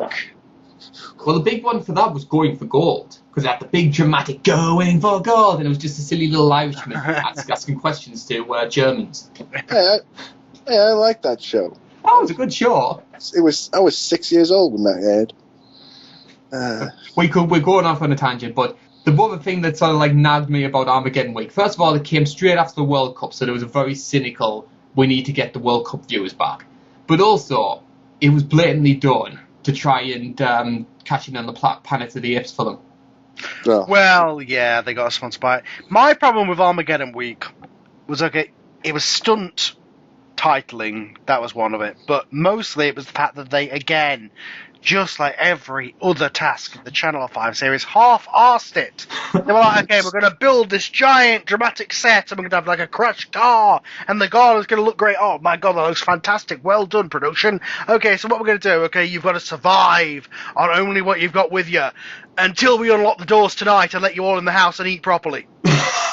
Fuck! Then the next day, okay, right, now it's going to be proper. Now you're going to fight over fish in the swamp, and you're going to be locked out of the bedroom, and it's going to start for real this time. Until tomorrow, when we let you back in the bedroom as a reward, one by one, and we just forget about the whole thing. The shopping tasks in general that year just became irrelevant because it was just some sort of task to give them a party anyway. And it was like, well, okay, you're going to be this survival task. It's going to be this thing where you've got to survive on your own wits, and you're going to fight over these fish, and that's all you're going to have to eat. Remember? And then, oh yeah, an hour later, we'll just let you back into the bed. We'll just let you go and have normal food. Because What is the... God, and then, like, they'd have people win it. They'd be like, yeah, you've now won the right to go back into the house. And then everybody would be in the house anyway later. Oh my god, what the hell was the point? What's the point of dressing up the house and then not doing the task? Mr. Positive, remember? But I like the new housemates. I did like the new housemates. Thank you for bringing them up because we had 3 new housemates, which was Pav, Zoe, and Bianca, which entered the house. They had their own separate twist, which we'll get to later. The one thing I want to bring up first and foremost, though, is what the hell was Zoe Beckett from Pop Idol doing on the civilian version of Big Brother? Yeah, that was the main one for me. I mean, it was obvious. For me, at this point, I was like, if this had been in 2011, I would have been like, what the hell? But because it's now, I'm just like, ugh, that's Channel 5 Big Brother. Whatever. She wasn't famous enough to be in the celebrity one, though arguably, Bobby Savile. So everybody's famous enough to be in that at this point with 2 series a year. But, I don't know why she was in this one. But again, everybody else was casting. Arguably, Winston was as famous as she was, so whatever. But I mean, I even remember Zoe Berker when she was in the series, when she was in Pop Idol. I mean, she was from up this area. I think I might have voted for her, to be honest. actually, she's from Durham. But I mean, they all went into obscurity afterwards. But then again, she was still performing on the West End, so yeah. Yeah. What did you make of the other 2 though, which was Pav and Bianca? Because Pav was a bit of a mixed bag, but it was Bianca who really caused a lot of the uproar on the internet. And maybe it's because people on the internet are maybe a bit snobbish, a bit pros in that regard, but they really didn't take Bianca or the behaviour in the house. Yeah, I'll get Paul. Why don't you say your comments? I'm sure Paul's gonna quit talking about Bianca. She's a stripper. Yes, boobs. I mean, yeah, she does seem to be a bit of a bitch. Shit. But the thing with Bianca was that was all that she was. Oh my god, but she should have stayed over Pav. Oh my, right, okay, Pav. I'm just going to say this to anybody who wants to be a game player in Big Brother UK, don't. Because, A, the public are voting, so it's never going to work unless you know how to play the public. And B, don't go on your VT and say you're going to play, because in this day and age, they just play the VT to the housemates. And even if they don't play it to the housemates, they play it to the housemates as part of some task. And then one housemate goes and tells everybody else. So don't. Yeah, I'm this big game player, I'm going to be this psychologist, I'm going to go over there and mess with all their minds. So he sunk his ship. But then he went in there and he was just boring. He was nothing. And Bianca, let's say this right now, I would not want to live with that woman, okay? But she was stripping off. She was, within an hour of being in the house, was turning around to Winston and saying, I want to ride your cock. Let's get down this rubble right now and go for it. Like, oh my god! Said. Yeah, like literally, it was like, oh my god, this woman is gold. Like, don't get me wrong, I don't want to live with her, but she was reality TV gold. She made Kinga look like a prude. You know, and when I realised it was vote to evict, vote to save, I should say. If it was vote to evict, I could understand how she went. But vote to save, how she didn't get enough votes over frickin' Pav. It was because the audience pulled a Liz Jones with Pav. People thought we need to vote to save Pav to make sure Bianca goes. Stupid. I think we're getting a little bit ahead of ourselves though, because one of the things we need to talk about before then is the big controversy over Armageddon week, which was evictions taking place without public involvement, and there were 2 of them this week. One which was organised by those new housemates, which we'll get to later, and the one in which the House nominated, thinking it was normal evictions, and the person who got the most votes went. It was, let's try Big Brother USA in a week. Let's have a go at this. And then the public didn't like it, so they're like, oh yeah, well, let's never do this again. And again, they half-hearted it, and it just turned out. Exactly, yeah. It was like, yeah, let's do it. The whole point of the USA one is that it happens every week, and there's a strategy, and there's a head of household, and there's a veto. It's just like, without any of that, there's no structure or rhyme or reason. It's just a way to get somebody out of the house without the public involvement. So the public were rightfully wrong. Exactly. And that brings me on to one of the points why I think they did it, because I think production thought this was the only way they were going to get Marlon out. I don't mind if it had to be him that he was the target, sure. But if it had been somebody more significant, I think people would have been more significantly pissed. Let's be honest, people didn't really like Marlon, but I don't think they ever would have passionately wanted to vote to get rid of him had he been nominated. Because the 3 people who got the most votes was Ash, Ashley and Marlon, and I think it would have just been an Ash versus Ashley eviction had that had taken place. I think they did that to try and make sure Marlon went, because he wasn't contributing anything to the show. Yeah, okay, fair enough, yeah. Which, at the time, I wasn't bothered about it. I was like, okay, I'm up for doing something different. It's something new, for the format. Cool. But now I look at it that way, yeah. Yeah. And that brings us up to Marlon as a housemate, because even though there's people in the house I disliked more than Marlon, but I do think over the course of taking everything into account, be it personality and contribution, I think he's the worst housemate of this year. He made sexist comments, and he slept, and then he pushed the button, and he slept. He was... Once he came out, he ended up being, like... I think he took this thing of, well, if I'm not remembered for anything, I may as well just take the public's view and be the public support, the voice of the public kind of thing. So at least he was something after he came out of the house, but, that's with hindsight and hearing all the views that people had about him, so... And I love the fact as well, he started to take his clothes off. I think he left the house in his underwear, and I think... In my mind, that was Marlon thinking, that's going to be a really memorable eviction when I go out like that. And even that got shown up after a few days later. Yes, it did. What was that? He was like, yeah, I'm in my shorts, so I may as well take them off. And then he was like, oh, maybe not. Because... And I do like the fact, for all the faults as well, I do like the fact as well that he was the housemates all thinking it was a fake eviction. And then actually just genuinely being caught out. I did quite like that. They've got used to the twisty nature of Channel 5 at this point, so they were like, oh, every time somebody was evicted that they thought was a bit dodgy, they were like, oh, they're in a secret room, they're the powerhouse, mate. So it was refreshing to see them genuinely caught out, though. Yeah, oh yeah, when it came on and they were like, this is error, they were like, what? that was good. Another thing we need to talk about during week 6 was Stephen and Kimberly committing to their relationship. And yes, they consummated their Big Brother marriage. The first one was the hashtag, which, open it, which, as everybody said, and even Stephen himself has said, I don't know what I was trying to say. Open what? Surely there should be a plural there. In some way, shape, or form. But, does he think she has muscle control of that opening? Anyway, so yeah, that was just foreplay. It was blatant that's what they were doing, because, dear God, Stephen, that arm. Anyway, but just when you thought it couldn't get any more blatant and worse, we had the first ever, and this is why this series would be so much bigger if it had been on Channel 4 5 years ago.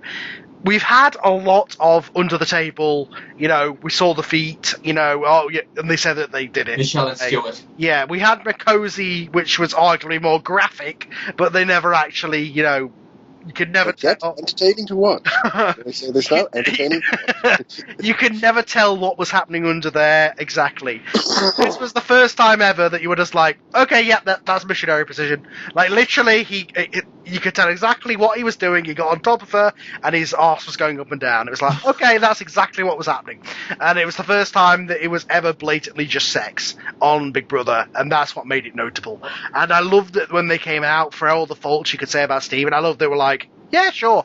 And then his mum would ring in, and she'd be like, open it? What does open it mean? It's like, oh my God.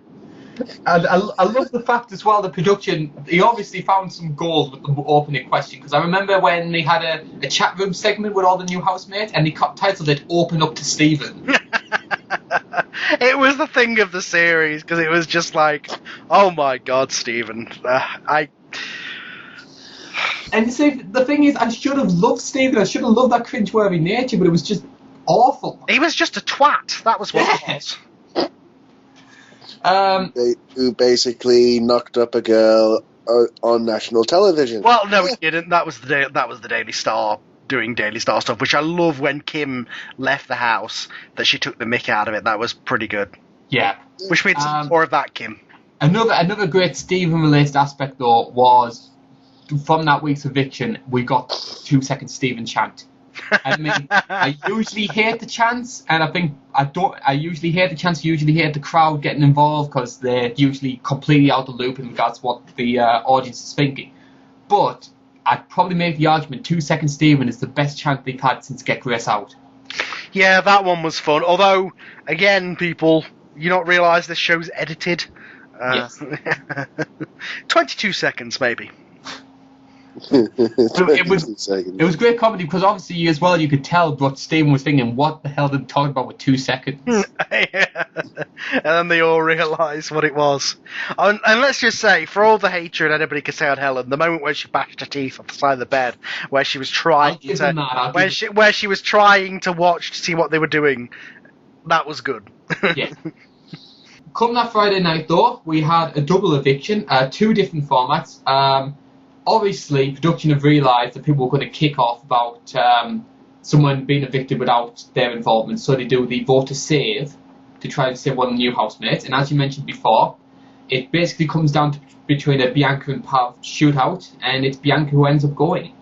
I don't understand how Pav ended up being a nice guy, don't get me wrong. He complete opposite of his VT, surprise, surprise, he was a nice guy, but he was nothing, absolutely nothing. Bianca, she went in there, she was saying those comments to Winston, she was stripping off full frontal and jumping in the pool, and it was like, oh my God. She would have provided so much entertainment, so much just, I cannot believe you're doing this, you have no shame, woman, at moments. She got her, Yeah, but think about this. Her profession is a stripper. True, she had no problems with it. I think the women in the house saw her tits more times than their own. She absolutely had no problem, she was so much entertainment. Again, didn't want to live with her, but she should have stayed over Pav. You have nothing compared to everything. But then again, though, I'd make the argument that had Bianca have stayed, she would have got a very stale and very annoying very quickly. I think the only way that a character like Bianca works, in my opinion, is if she's short term, if she's in for like a 1 week or even 2 weeks. Because I think if she had stayed, she would have either got very tiresome or mellowed down quite quickly, or been, in my opinion, another Helen enabler. Because I think she was drifting towards that side of the house. Oh. Fair enough. And she did have the best eviction of all time. One of the most infamous evictions. Yeah, oh my God. She didn't care, did she? No. What happened? Tell me. Well, she got her tits out on the entrance ramp and flagged the fans off with her tits out for the entire interview, almost. Okay, one, she would have probably stayed a little bit longer in the house if two factors were in there. One, she was naked all the time. Two, if she was hot. Unfortunately, we didn't get one of those two, so But then we get the other big controversial decision. Now, this is arguably one of the other reasons why I wanted Bianca gone as well, because the two remaining choices between Zoe and Pav have to decide one of the housemates are going to automatically evict for themselves. And the story goes that Bianca said, the story was that Ashley was going to be the person they were going to choose. But after Bianca left, Pav and Zoe changed their minds and ended up evicting Danielle. Now, first of all, the first question is, do you believe Bianca's story? And the second question is, what did you think of Danielle as a housemate? I know that her whole act in the house is terribly contrived. She sells herself to be a good, wholesome Christian girl when she's blatantly not. But the fact that her character was so ridiculously fabricated. Yeah, she was like, she heard Bloody Mary and she didn't even know what it was. She was like, oh, it's got Mary in the name, so it must be offensive. But I found that funny. I found the fact that she was just so ridiculous and so false. I found that endearing. It's one of the same reasons why I quite like Gina Rio last year, even though we did have such a blatantly contrived, ridiculous figure. Because it was so ridiculous, it was funny. I enjoyed Danielle, and part of me, to be honest, also felt quite sorry that she got a bit of a shaft by production, in my opinion, because production really wanted to sell out the whole Danielle as a real-life prostitute thing. And it sort of hurt her in that regard, but at the same time, though, I sort of feel her story was over at that point. I was okay with Danielle leaving her back. Yeah, her character at that point had just become the miserable bitch who sat in the corner and moaned, and it was just like, okay, I'm done with you now. Yeah. And especially when the other choice was getting rid of Ashley, when I felt Ashley still had a lot more to give. If she had stayed the character from week one, who was basically like, anytime anybody would say something that she didn't like, she'd be there with a cross at the end of the bed, hissing at them, maybe I would have liked it. If she had been that over the top. But when she just like, it's like, we know you're lying, stop making this character up, we don't know where you begin and the character ends, and it's kind of fascinating to a point, but I cheer up.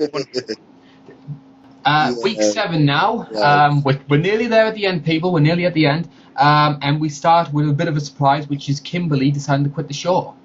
And there's been lots of speculation why this happened. I want your take on it, Carl. Well, I believe her. Of course, there was a whole conspiracy thing going around, because obviously the production are known for lying to us. But the fact that she actually had a phone call where she said she was hooked up to an IV and all this stuff, and, that's what they told Stephen, and neither of them have come on Twitter and said, oh, that's all bollocks, but she was never ill. So, yeah, I believe it's a genuine reason. I don't think they'd want to kick a character like that out. Or at least I don't think if she decided to walk, she would have done it earlier. It was a kind of a random time to do it. Yeah. So I don't believe it was for any other reason. If there was contradictory stuff, where like somebody saw her out and about, downing cocktails when she was supposed to be in hospital, then yeah, sure. But I don't believe there's any reason why they'd make this up. And it brings you on to the point, though, what did you think of Kimberly as housemate? Because I liked Kimberly at the early stages. I probably had Kimberly as my favourite housemate on launch night. Because I thought, here is this, they're trying to sell this show sort of like a Big Brother America light, scheming and plotting. Here's this cold, robotic American who's going to manipulate all the men. And from that prospect that we had with Kimberly, she was a little bit underwhelming. Yeah, she just became Stephen's girlfriend, and that's how she was, and she had the storyline where she was cheating, and that was it. That was it, and it was a real shame as well, because I would have liked to have seen a proper game bot.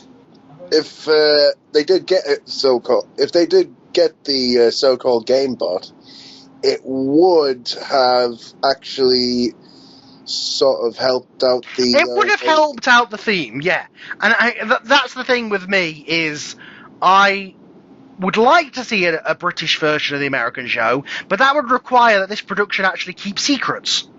Which seriously, they say anything in the diary room and it gets played back to them. Good point, well made. But, it would require the production to, not go for quick, easy drama. Yeah, that seems... Have patience, which is something they don't have, so...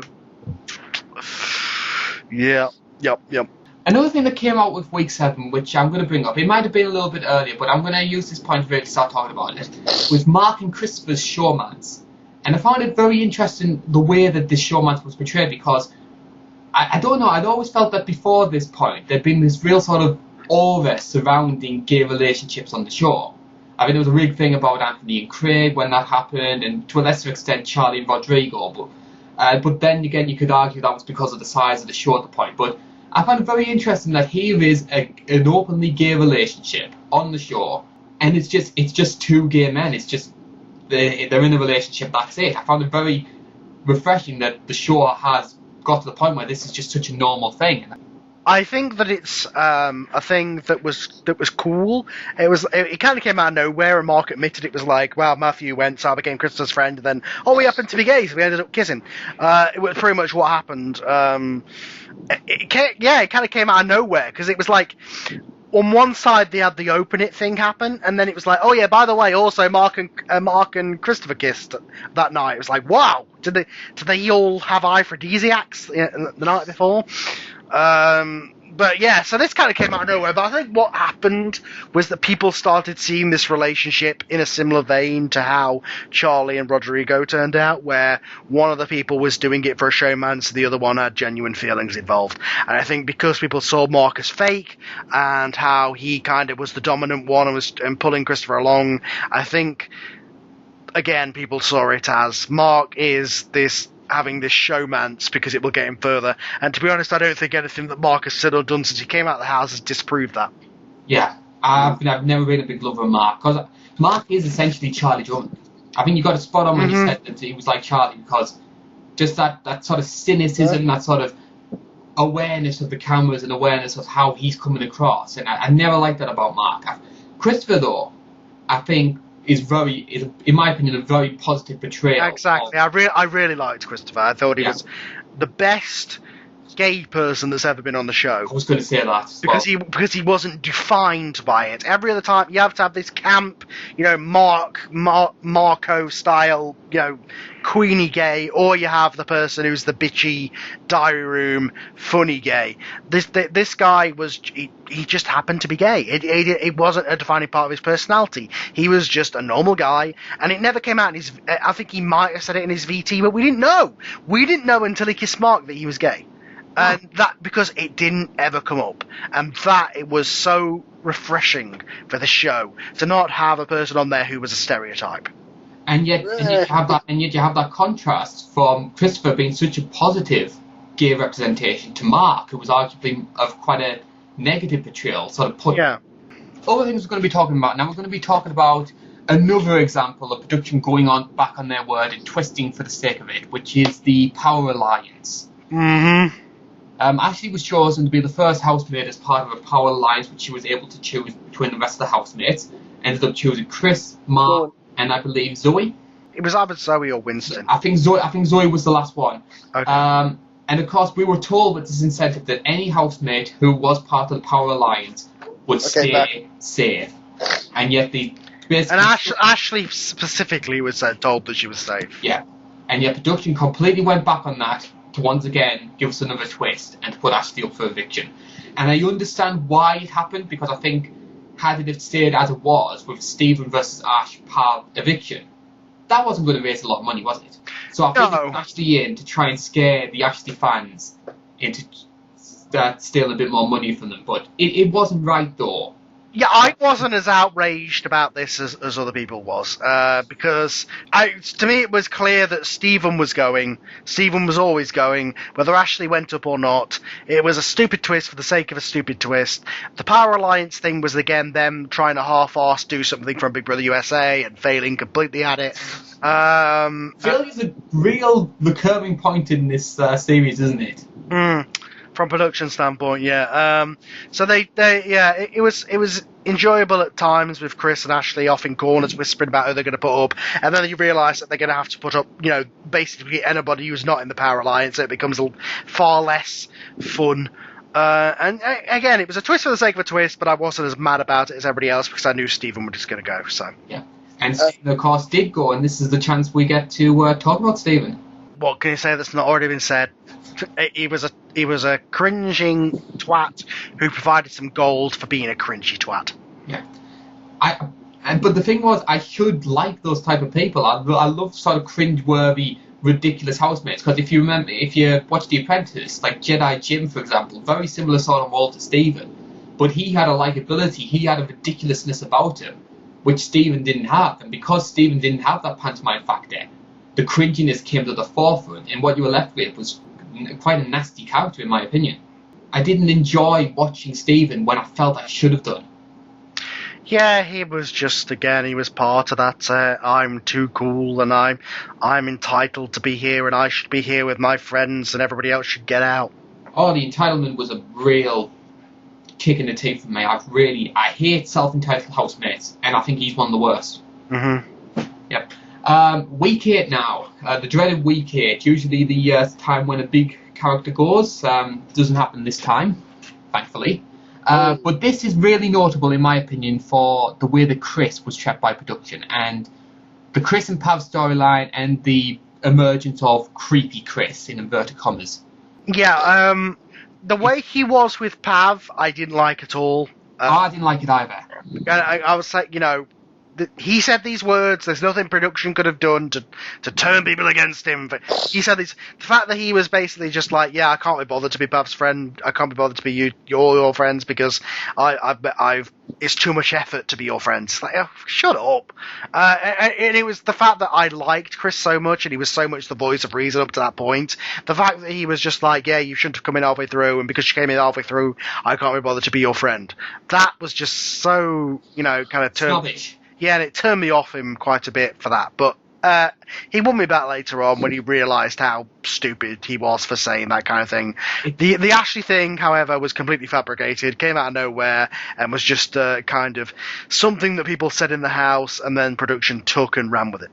I felt really uncomfortable with, especially with the way that bit on the side in particular ran with creepy Chris. Yeah, and it just felt like they all just turned on him just because of it, and they were like, right, we all hate Chris now, boo. I always have the impression that production at the start of a series always has in mind people who they'd like to be in the final, and people who are there to just make up the numbers and be filler, basically, to be disposed of. And I think Chris fell into that latter group. I think this was their attempt to try and get Chris out before it got too late. Other things that interested during that week, we had the people power shopping task, which brings me on to the whole concept of housemates knowing too much about the way the public's thinking.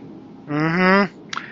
This was absolutely the worst series for that. They, when they weren't having their friends or family tell them stuff, they were having the crowd tell them. When they were the crowd telling them, they were each other telling them. And then now this was just the ultimate one of let's just have the public basically do an episode a bit on the side in front of them and tell them all exactly what we think of them all, so they can all change their behaviour and try and change their opinions. Well, I remember when they did the fan forum section of that though.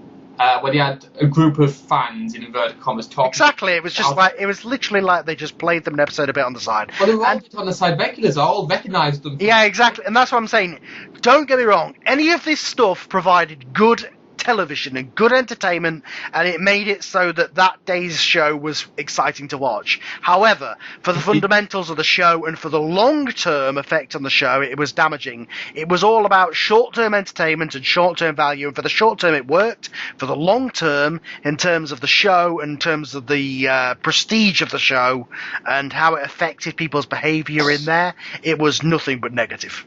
But in my opinion, though, it didn't make that much impact. I felt if there was some sort of big confrontational argument that came from them hearing stuff about themselves, it might have been justified. But Really, It wasn't necessarily that it caused an argument. It was the fact that I think that everybody's behaviour altered because they knew what the public thought of them. Christopher and Mark, especially, Christopher and Mark were the two that were completely changed who they were being because of that. Mark knew that he was disliked. He knew that he was going to go, so he kind of gave up.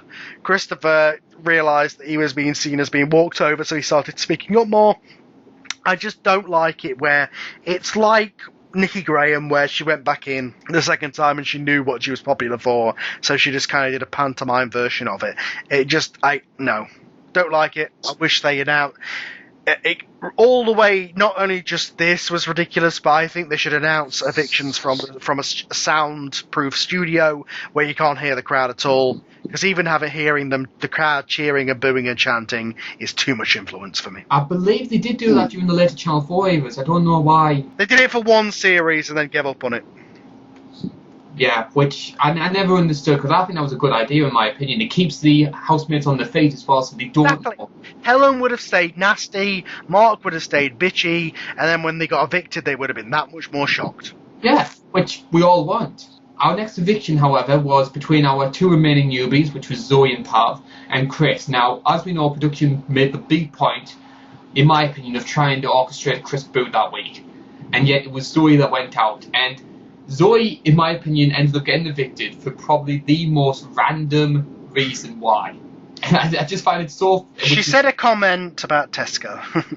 And that was it. That was the justification to try and get Zoe out. Although it was a pretty bad comment. And she'd come out and she'd try and justify it. Like, oh no, I meant it as this and I meant it as that. I was saying that all the housemates... Basically what she was saying was, I'm glad that all these housemates are media savvy because I'm a celebrity and I was worried I was going to get thrown in here with normal people, but you're not as normal as I thought you were going to be. That's what she meant to say, and she said it in a way that was the bluntest way possible. They got her booted out. What, talking about testicles? Tesco. No, Tesco. She basically said, if people in here worked at Tesco, I wouldn't be able to talk to them. Because they're not interesting enough. Yeah. Ooh, that's definitely a friggin' nail in a housemate's coffin. Never bring up Tesco's. Ooh.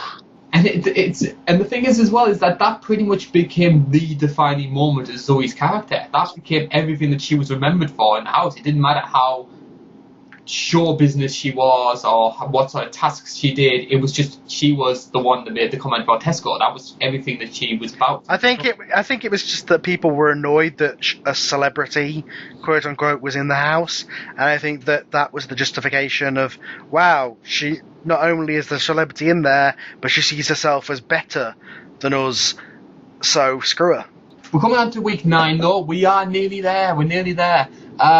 We've got Christopher and Mark's relationship disintegrating, which we sort of commented on, which was very motivated by what happened with the fan forum. And we also had the power of money shopping task. And some particular incidents that I want to talk about that. First of all, Helen's comments about charity, where she said she wouldn't give any money to charity if she had the chance to. Yeah, and you'll give her £100,000! Yes, let's reward. So, congratulations! Yeah, you're giving a heartless bitch something. And the other one was Chris, Ash and Mark admitting to taking the money if they were offered, and the fallout from that decision. Once again, hypocrite, cool group, all that stuff. You know, they all came down on Chris because he was... They all did it, but Chris was the one who vocalised it, and because he vocalised it and because he was honest about the reasons, he then came down upon because he wasn't part of the gang. Yeah, and I think that was the aspect that really annoyed a lot of people in the internet forums, was that people knew from watching earlier in the show that Chris was vocal about being a bit unsure about whether to split the money. Mark just said it Mark said he was going to take money, even though he was already had 5,000. He was like, oh yeah, I'll take 5,000 for myself, and so, yep. But the thing was, Mark and Ash admitted, joined the pact, and then went back on it. Chris never joined that pact, in my opinion.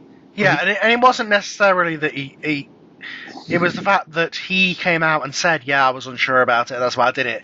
Mark said he was going to take the money in the diary room, but didn't say that. And in my opinion, that's worse. Oh yeah, because he came down on Chris for it, and the best part about this was because he was riled up that he was told that he didn't speak up enough. Christopher just went off on one during this, and I honestly thought, that Christopher deserved to win for this, because before he was kind of a nothing housemate, but the fact that he then became this guy that was like, you know what, Helen, you know what, you lot, screw you, you're all wrong, stop coming down on Chris the same thing. And he pretty much stuck up for Chris. I kind of really liked Christopher at this point. That should have been Christopher's winning moment, in my opinion. Mm-hmm. And honestly, against public opinion, I don't think Ashley should have won. I honestly think Christopher should have won. Because I think he did. I think he had more storylines. I think he did more than just bitch about Helen, which is all that Ashley did. And arguably, Christopher was a little bit more likeable. Mm-hmm. It was a lot more likeable. We move on to that eviction, though, and it was a 5-way eviction. For all the faults that this series has, in my opinion, this eviction was amazing. It was Mark versus Winston versus Chris versus Christopher versus Pav. And it was going to be a double eviction that week. In my opinion, I think they wanted Chris out once again. But of course, everybody knew Mark was going to go. That was a given. Mark was going to go that week, and that ended up happening. He was the first one on. Yep. And this is our chance to talk about Mark. He was funny at times. He provided entertainment. He provided a storyline with his relationship. But all of it was, in my opinion, deliberate. Yes. I thought it was going to be, blown up of all that type of stuff. Bit over the top. Just, It was that, for me with Mark, it was that contrivance, it was that sort of media savviness that was really the most annoying thing. I mean, he was an annoying personality in his own right. That's a given with Mark. But because he'd been trained, he'd been through these sort of mechanisms, he'd sort of read the Brian Bellow handbook of how to win Big Brother. That made all of his behaviour even worse, in my opinion. Mm-hmm. Brian Bellow book of how to win Big Brother. I can't believe he... It's not real, Paul. Oh, thank Christ, because... Yeah, again, he was like Rylan, Brian Bellow, Brian Dowling, and... what's her name? Nikki all had a love child. It was kind of all them merged together. Yeah. And thankfully the public saw through that. And then we come to the big one, in my opinion. Winston.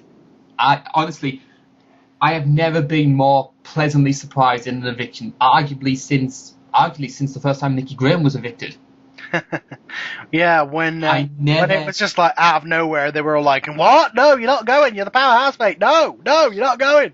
One of them clinging onto there like, "No." To be fair to Winston, he took it well. I always felt Winston had that sort of belief that he was going to win. I think he was quite self-confident he was going to win. And to be fair to him, he took it well.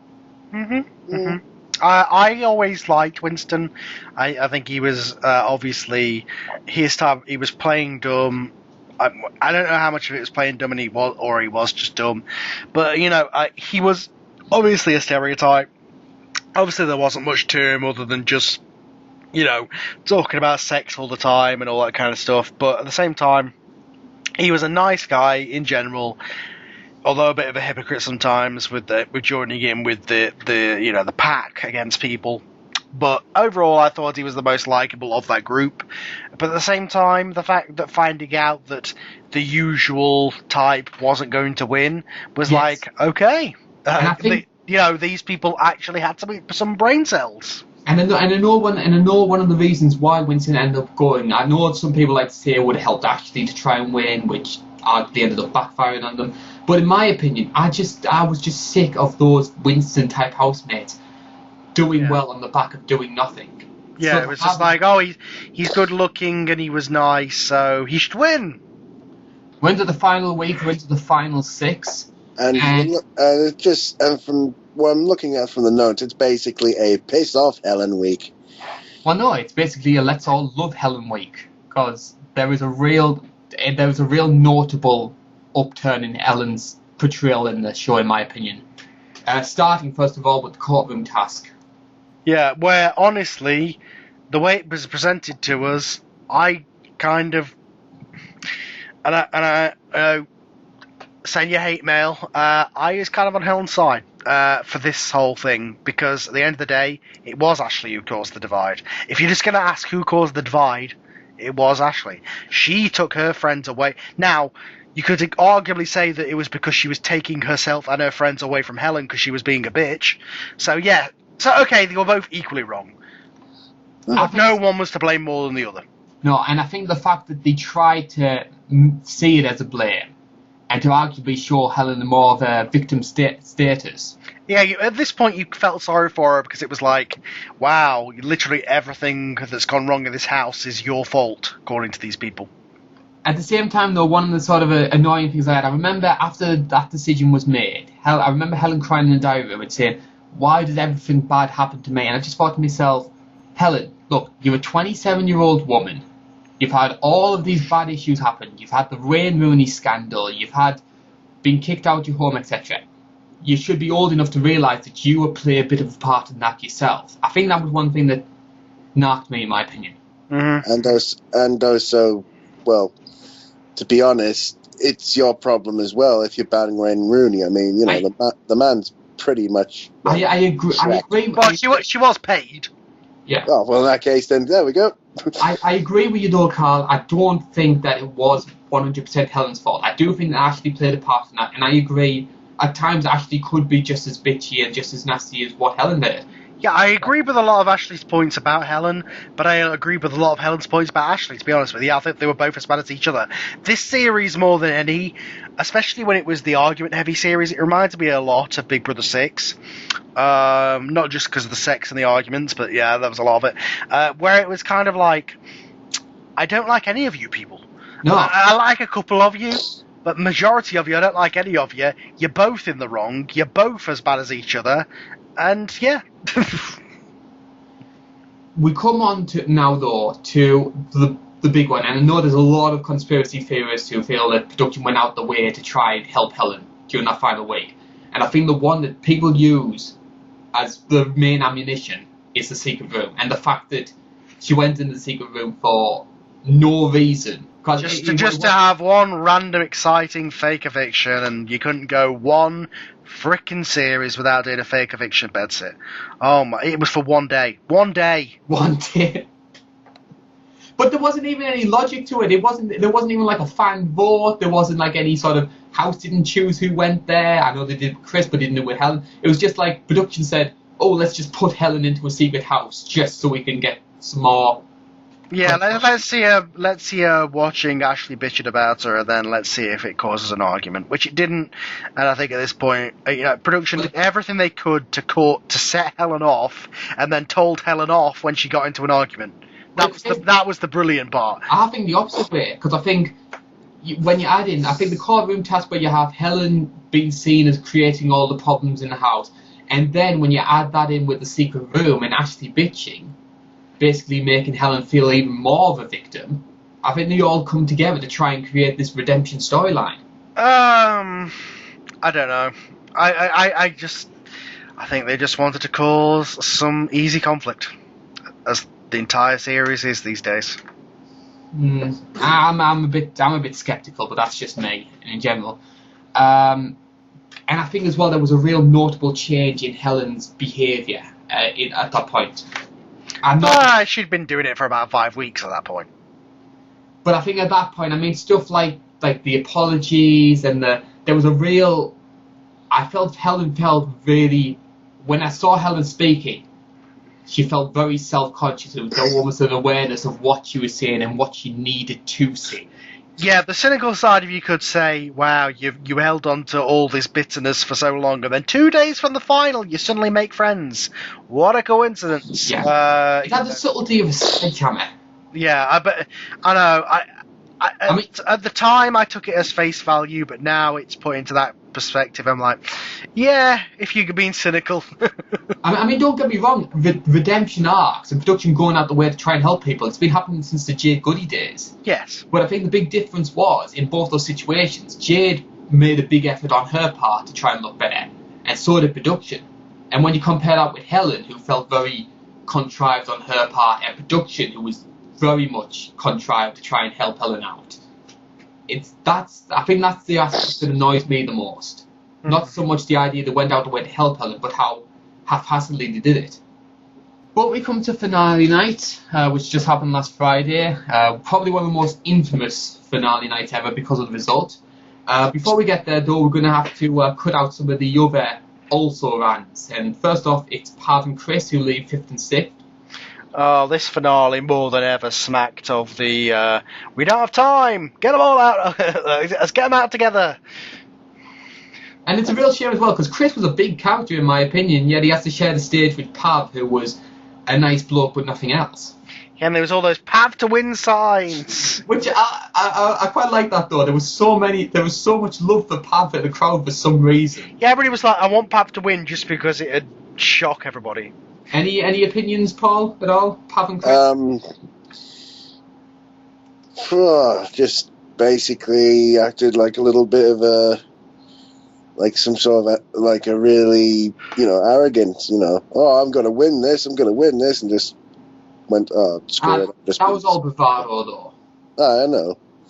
It was all bravado, but, it boiled down to, hey, I'm going to be a nice guy, I'm going to drop the game player attitude for a bit. But in terms of Chris, though, I am very supportive of Chris. I do quite like him as a person, because he's just I know he's an actor, but then I don't want you taking in that context. But in the context of his personality, he was just a normal bloke. He was a normal, relatable bloke who. He was a nice guy who was at his best in the diary room. The rest of the time was just kind of the normal person in amongst the insanity. Yeah, and I think that's what appealed that's what made a lot of people like him, in my opinion. And it's such a shame that the whole creepy Chris thing basically derailed his chances, because I could have bought into Chris as a winner, and I would have liked him as a winner. Absolutely. One person I wouldn't have liked, though, is 4th place Ash. Ash had no place, in my opinion, being anywhere near that final, because he, in my opinion, he was just dull. And I mean, yes, later on in the season he showed a bit more of a likeable side. Well, he was likeable for the majority of the time. He just slipped at one point, and the question is, was that his real personality coming out, or is it that he just had a bad week? Do you know who he compares me to, in my opinion? He's a lesser version of Chris from Big Brother 10. Because he has that same sort of... Well, first of all, he's good looking, but he has that same sort of self-entitlement, and I sort of believe that because he's good looking, he has this... He can bravado over everyone else. I don't know. I guess, I don't know.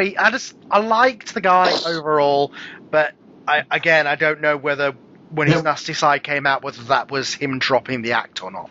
He was a better housemate than Chris, don't get me wrong. Much more likeable, but I don't know. I've never liked those sort of alpha male types, and I think that's maybe... True, yeah. I mean, we didn't like him because he was on the wrong side at the end of the day, but I think if I was in the house, I'd like him.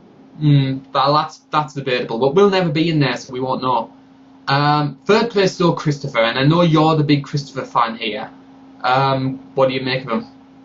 I think he was, again, a nice, likeable guy who, at one point you could say he was boring, but really he provided storylines throughout the entire show. Towards the end, started to speak up more. He did everything you could in there. He argued, he had a relationship, he was the outsider, he was the insider. He's everything you could want in a housemate, really. And I think that he also had the likability factor, and you could support this person because of his insecurities, I think. I think so as well, and it's actually a real shame. As much as I do like Ashley's my favorite, I admit that.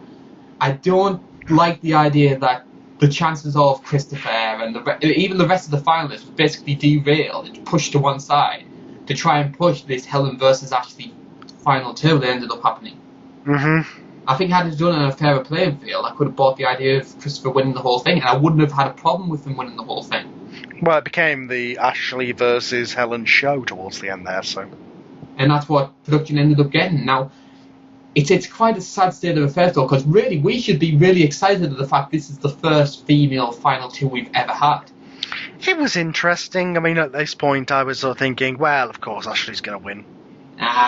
I'd seen the tweets, I'd seen the momentum, to be honest.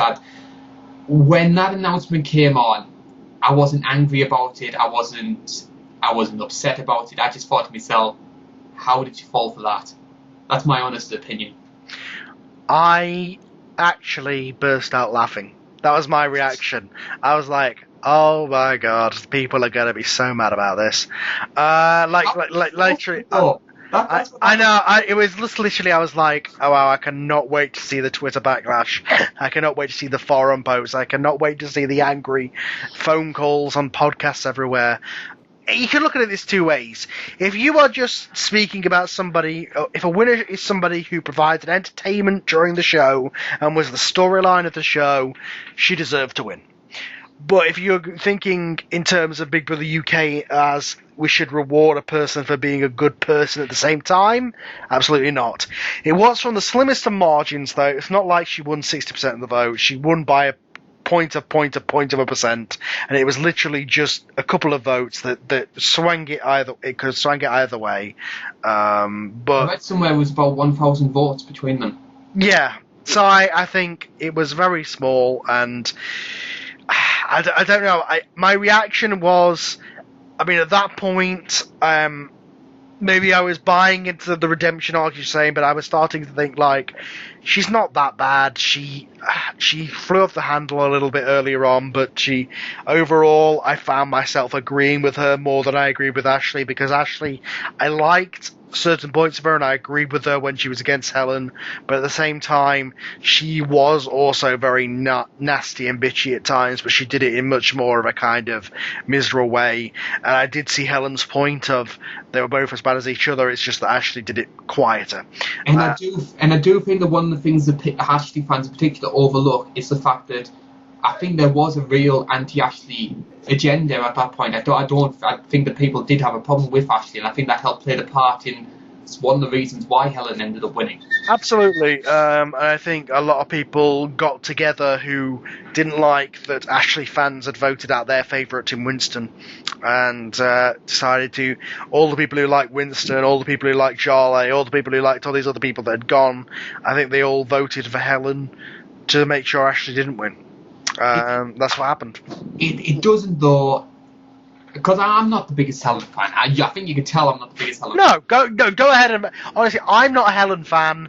I didn't hate her as much as some people did. I detested her at the start of the series, but by the end, I was like, oh, she's okay. Now, was that all an act?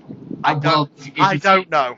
If you've seen the tweets, she's back pretty much to the way that she was in the early stages. Okay, in that case, then I fell for it. So it's just, and I think there was a lot of people which felt the same way. I think there was a lot of people, especially on Twitter, that bought into the Helen redemption storyline, and I think that's probably one of the things that annoys me, because as I mentioned before, if you do a redemption storyline well, in the way you did with Jade or Jim Davidson in the Celebrity series, that's fine. But when you do one which is so bad and so blatant, that's just... But the thing is as well, I know a lot of Ashley fans online, I know a lot of them on Facebook, and one of the things that they were saying was, oh, Helen's kept it real, Helen's been really entertaining, Ashley's been a miserable cow. Bloody morons. In my opinion, Helen wasn't even that good of a villain.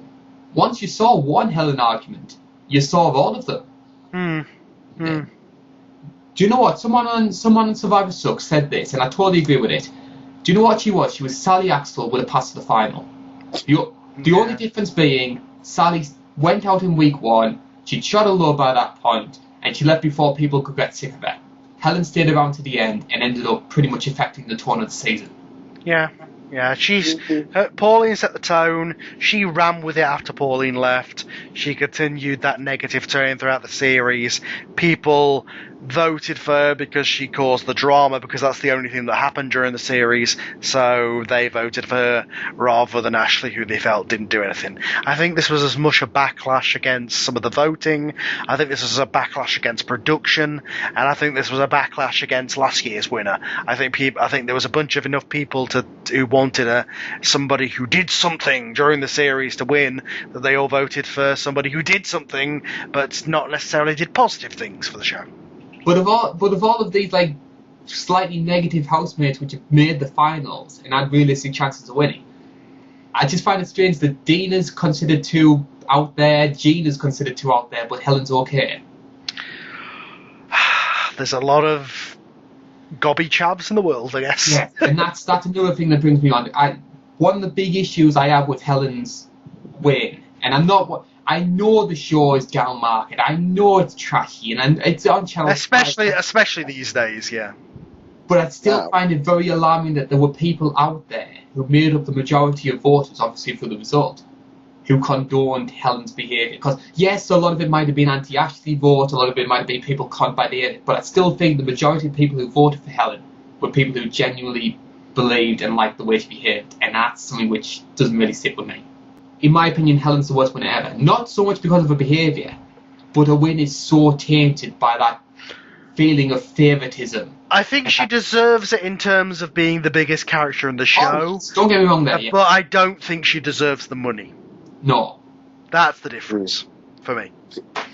I agree with you. I agree with you there. I think that's a really good aspect. But even Helen herself, I think they had to do a CV task where they said, "Do you deserve to be here?" And one Helen said, "Yes, I deserve to be here, but I don't deserve to win." No, what was it? Someone like me should be in the final but shouldn't win. So she did. At least we got real fireworks this year. I haven't had them in a while. Even despite the result, though, Big Brother 15 as a series, it's not one of my favourites. And that was even before the result. It's up there. It's definitely a bottom tier one for me.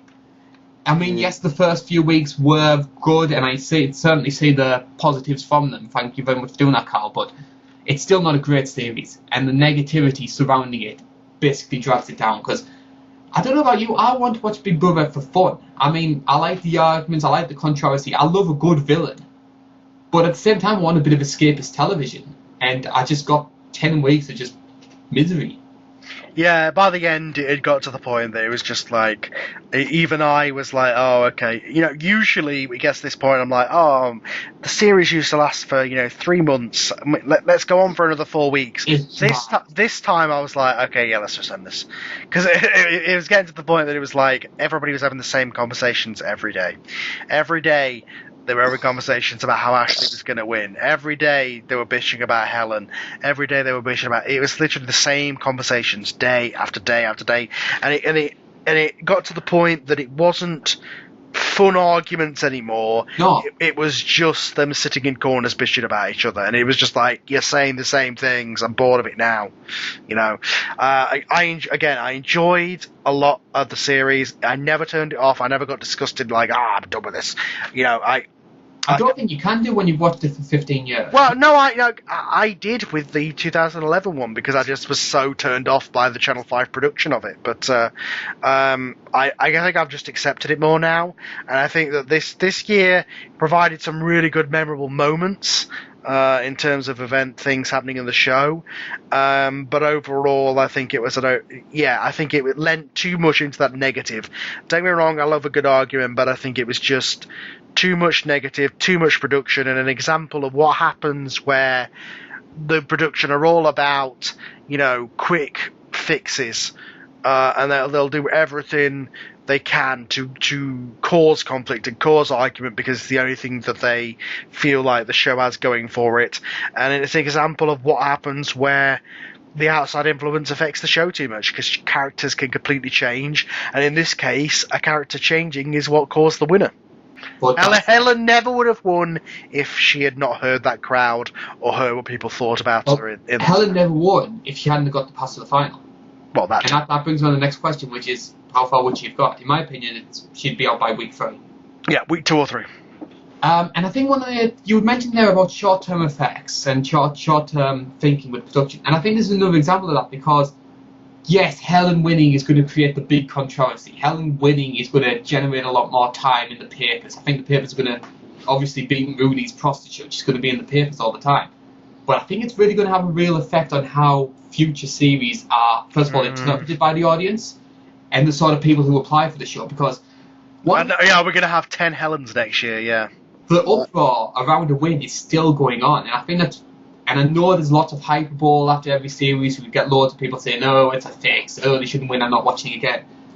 I genuinely do think it this time. I think production have really hurt. It wasn't a fix. It wasn't a fix. I'm not saying it is. But it was, I think, a negative win. I think evil triumphed in this case. It's something that doesn't really sit well with me. But I'm not gonna complain about it. I'm not going to whine about it because there's much more important things to think about. Yeah, and don't get me wrong, I didn't want Ashley to win either, but I didn't want either of them to win, really. So at that point, I was just like, yeah, whoever wins, whatever. And then I just laughed when Helen won because I knew the uproar that would come. Well, lads, we survived BB15. We survived talking about it. Oh, Jesus, this was the longest episode of this show ever. Almost 3 hours we're on the timer. I know some of that will be edited out, but oh my God, we went way long on this one. Yeah, Oh, yeah. So much to talk about, so many discussion points. Whether it'll stand the test of time series, we don't know, but we've been sort of enjoyed talking about it. I think what it is again, because everything's so fresh in our mind, we remember every little point about it. Not only is the emotion there for basically it's my fault we're so long because I've just been ranting so much. It's brilliant though. It was fucking great. Oh, it's hilarious. It's been really fun. It's because again, when you're kind of removed from it, you can't remember everything to say. Whereas this time there was almost too much to say. Yeah, it was like having a bit on the side, but being given free range to just rant on everything. Yeah, Basically a little bit of bacon on the side. Pretty much. But we have managed to survive it, ladies and gentlemen. We hope you've enjoyed listening to the show and tried to stay with us for the entire 3 hours. If you have, thank you so much for doing so. We've enjoyed talking about it, and we'll be seeing you again when we talk about Big Brother 6 for our next series. Yeah. Sure, everybody's looking forward to. That one. I mean, we've got science next one. Science! I'm looking forward to that one. If you want to see this series without the production meddling, that's what that series was. Yes. So it's quite after we did this one beforehand then. Yes. But that's the end of the show. We've enjoyed talking about it. You've been listening to Big Brother's Big Archive. My name's Carl Bainbridge. That's been Carl Dutton. I need a drink. And that's been Paul Barrett. I need a nap. And we'll see you again for Big Brother 6. Bye-bye for now. Toodles.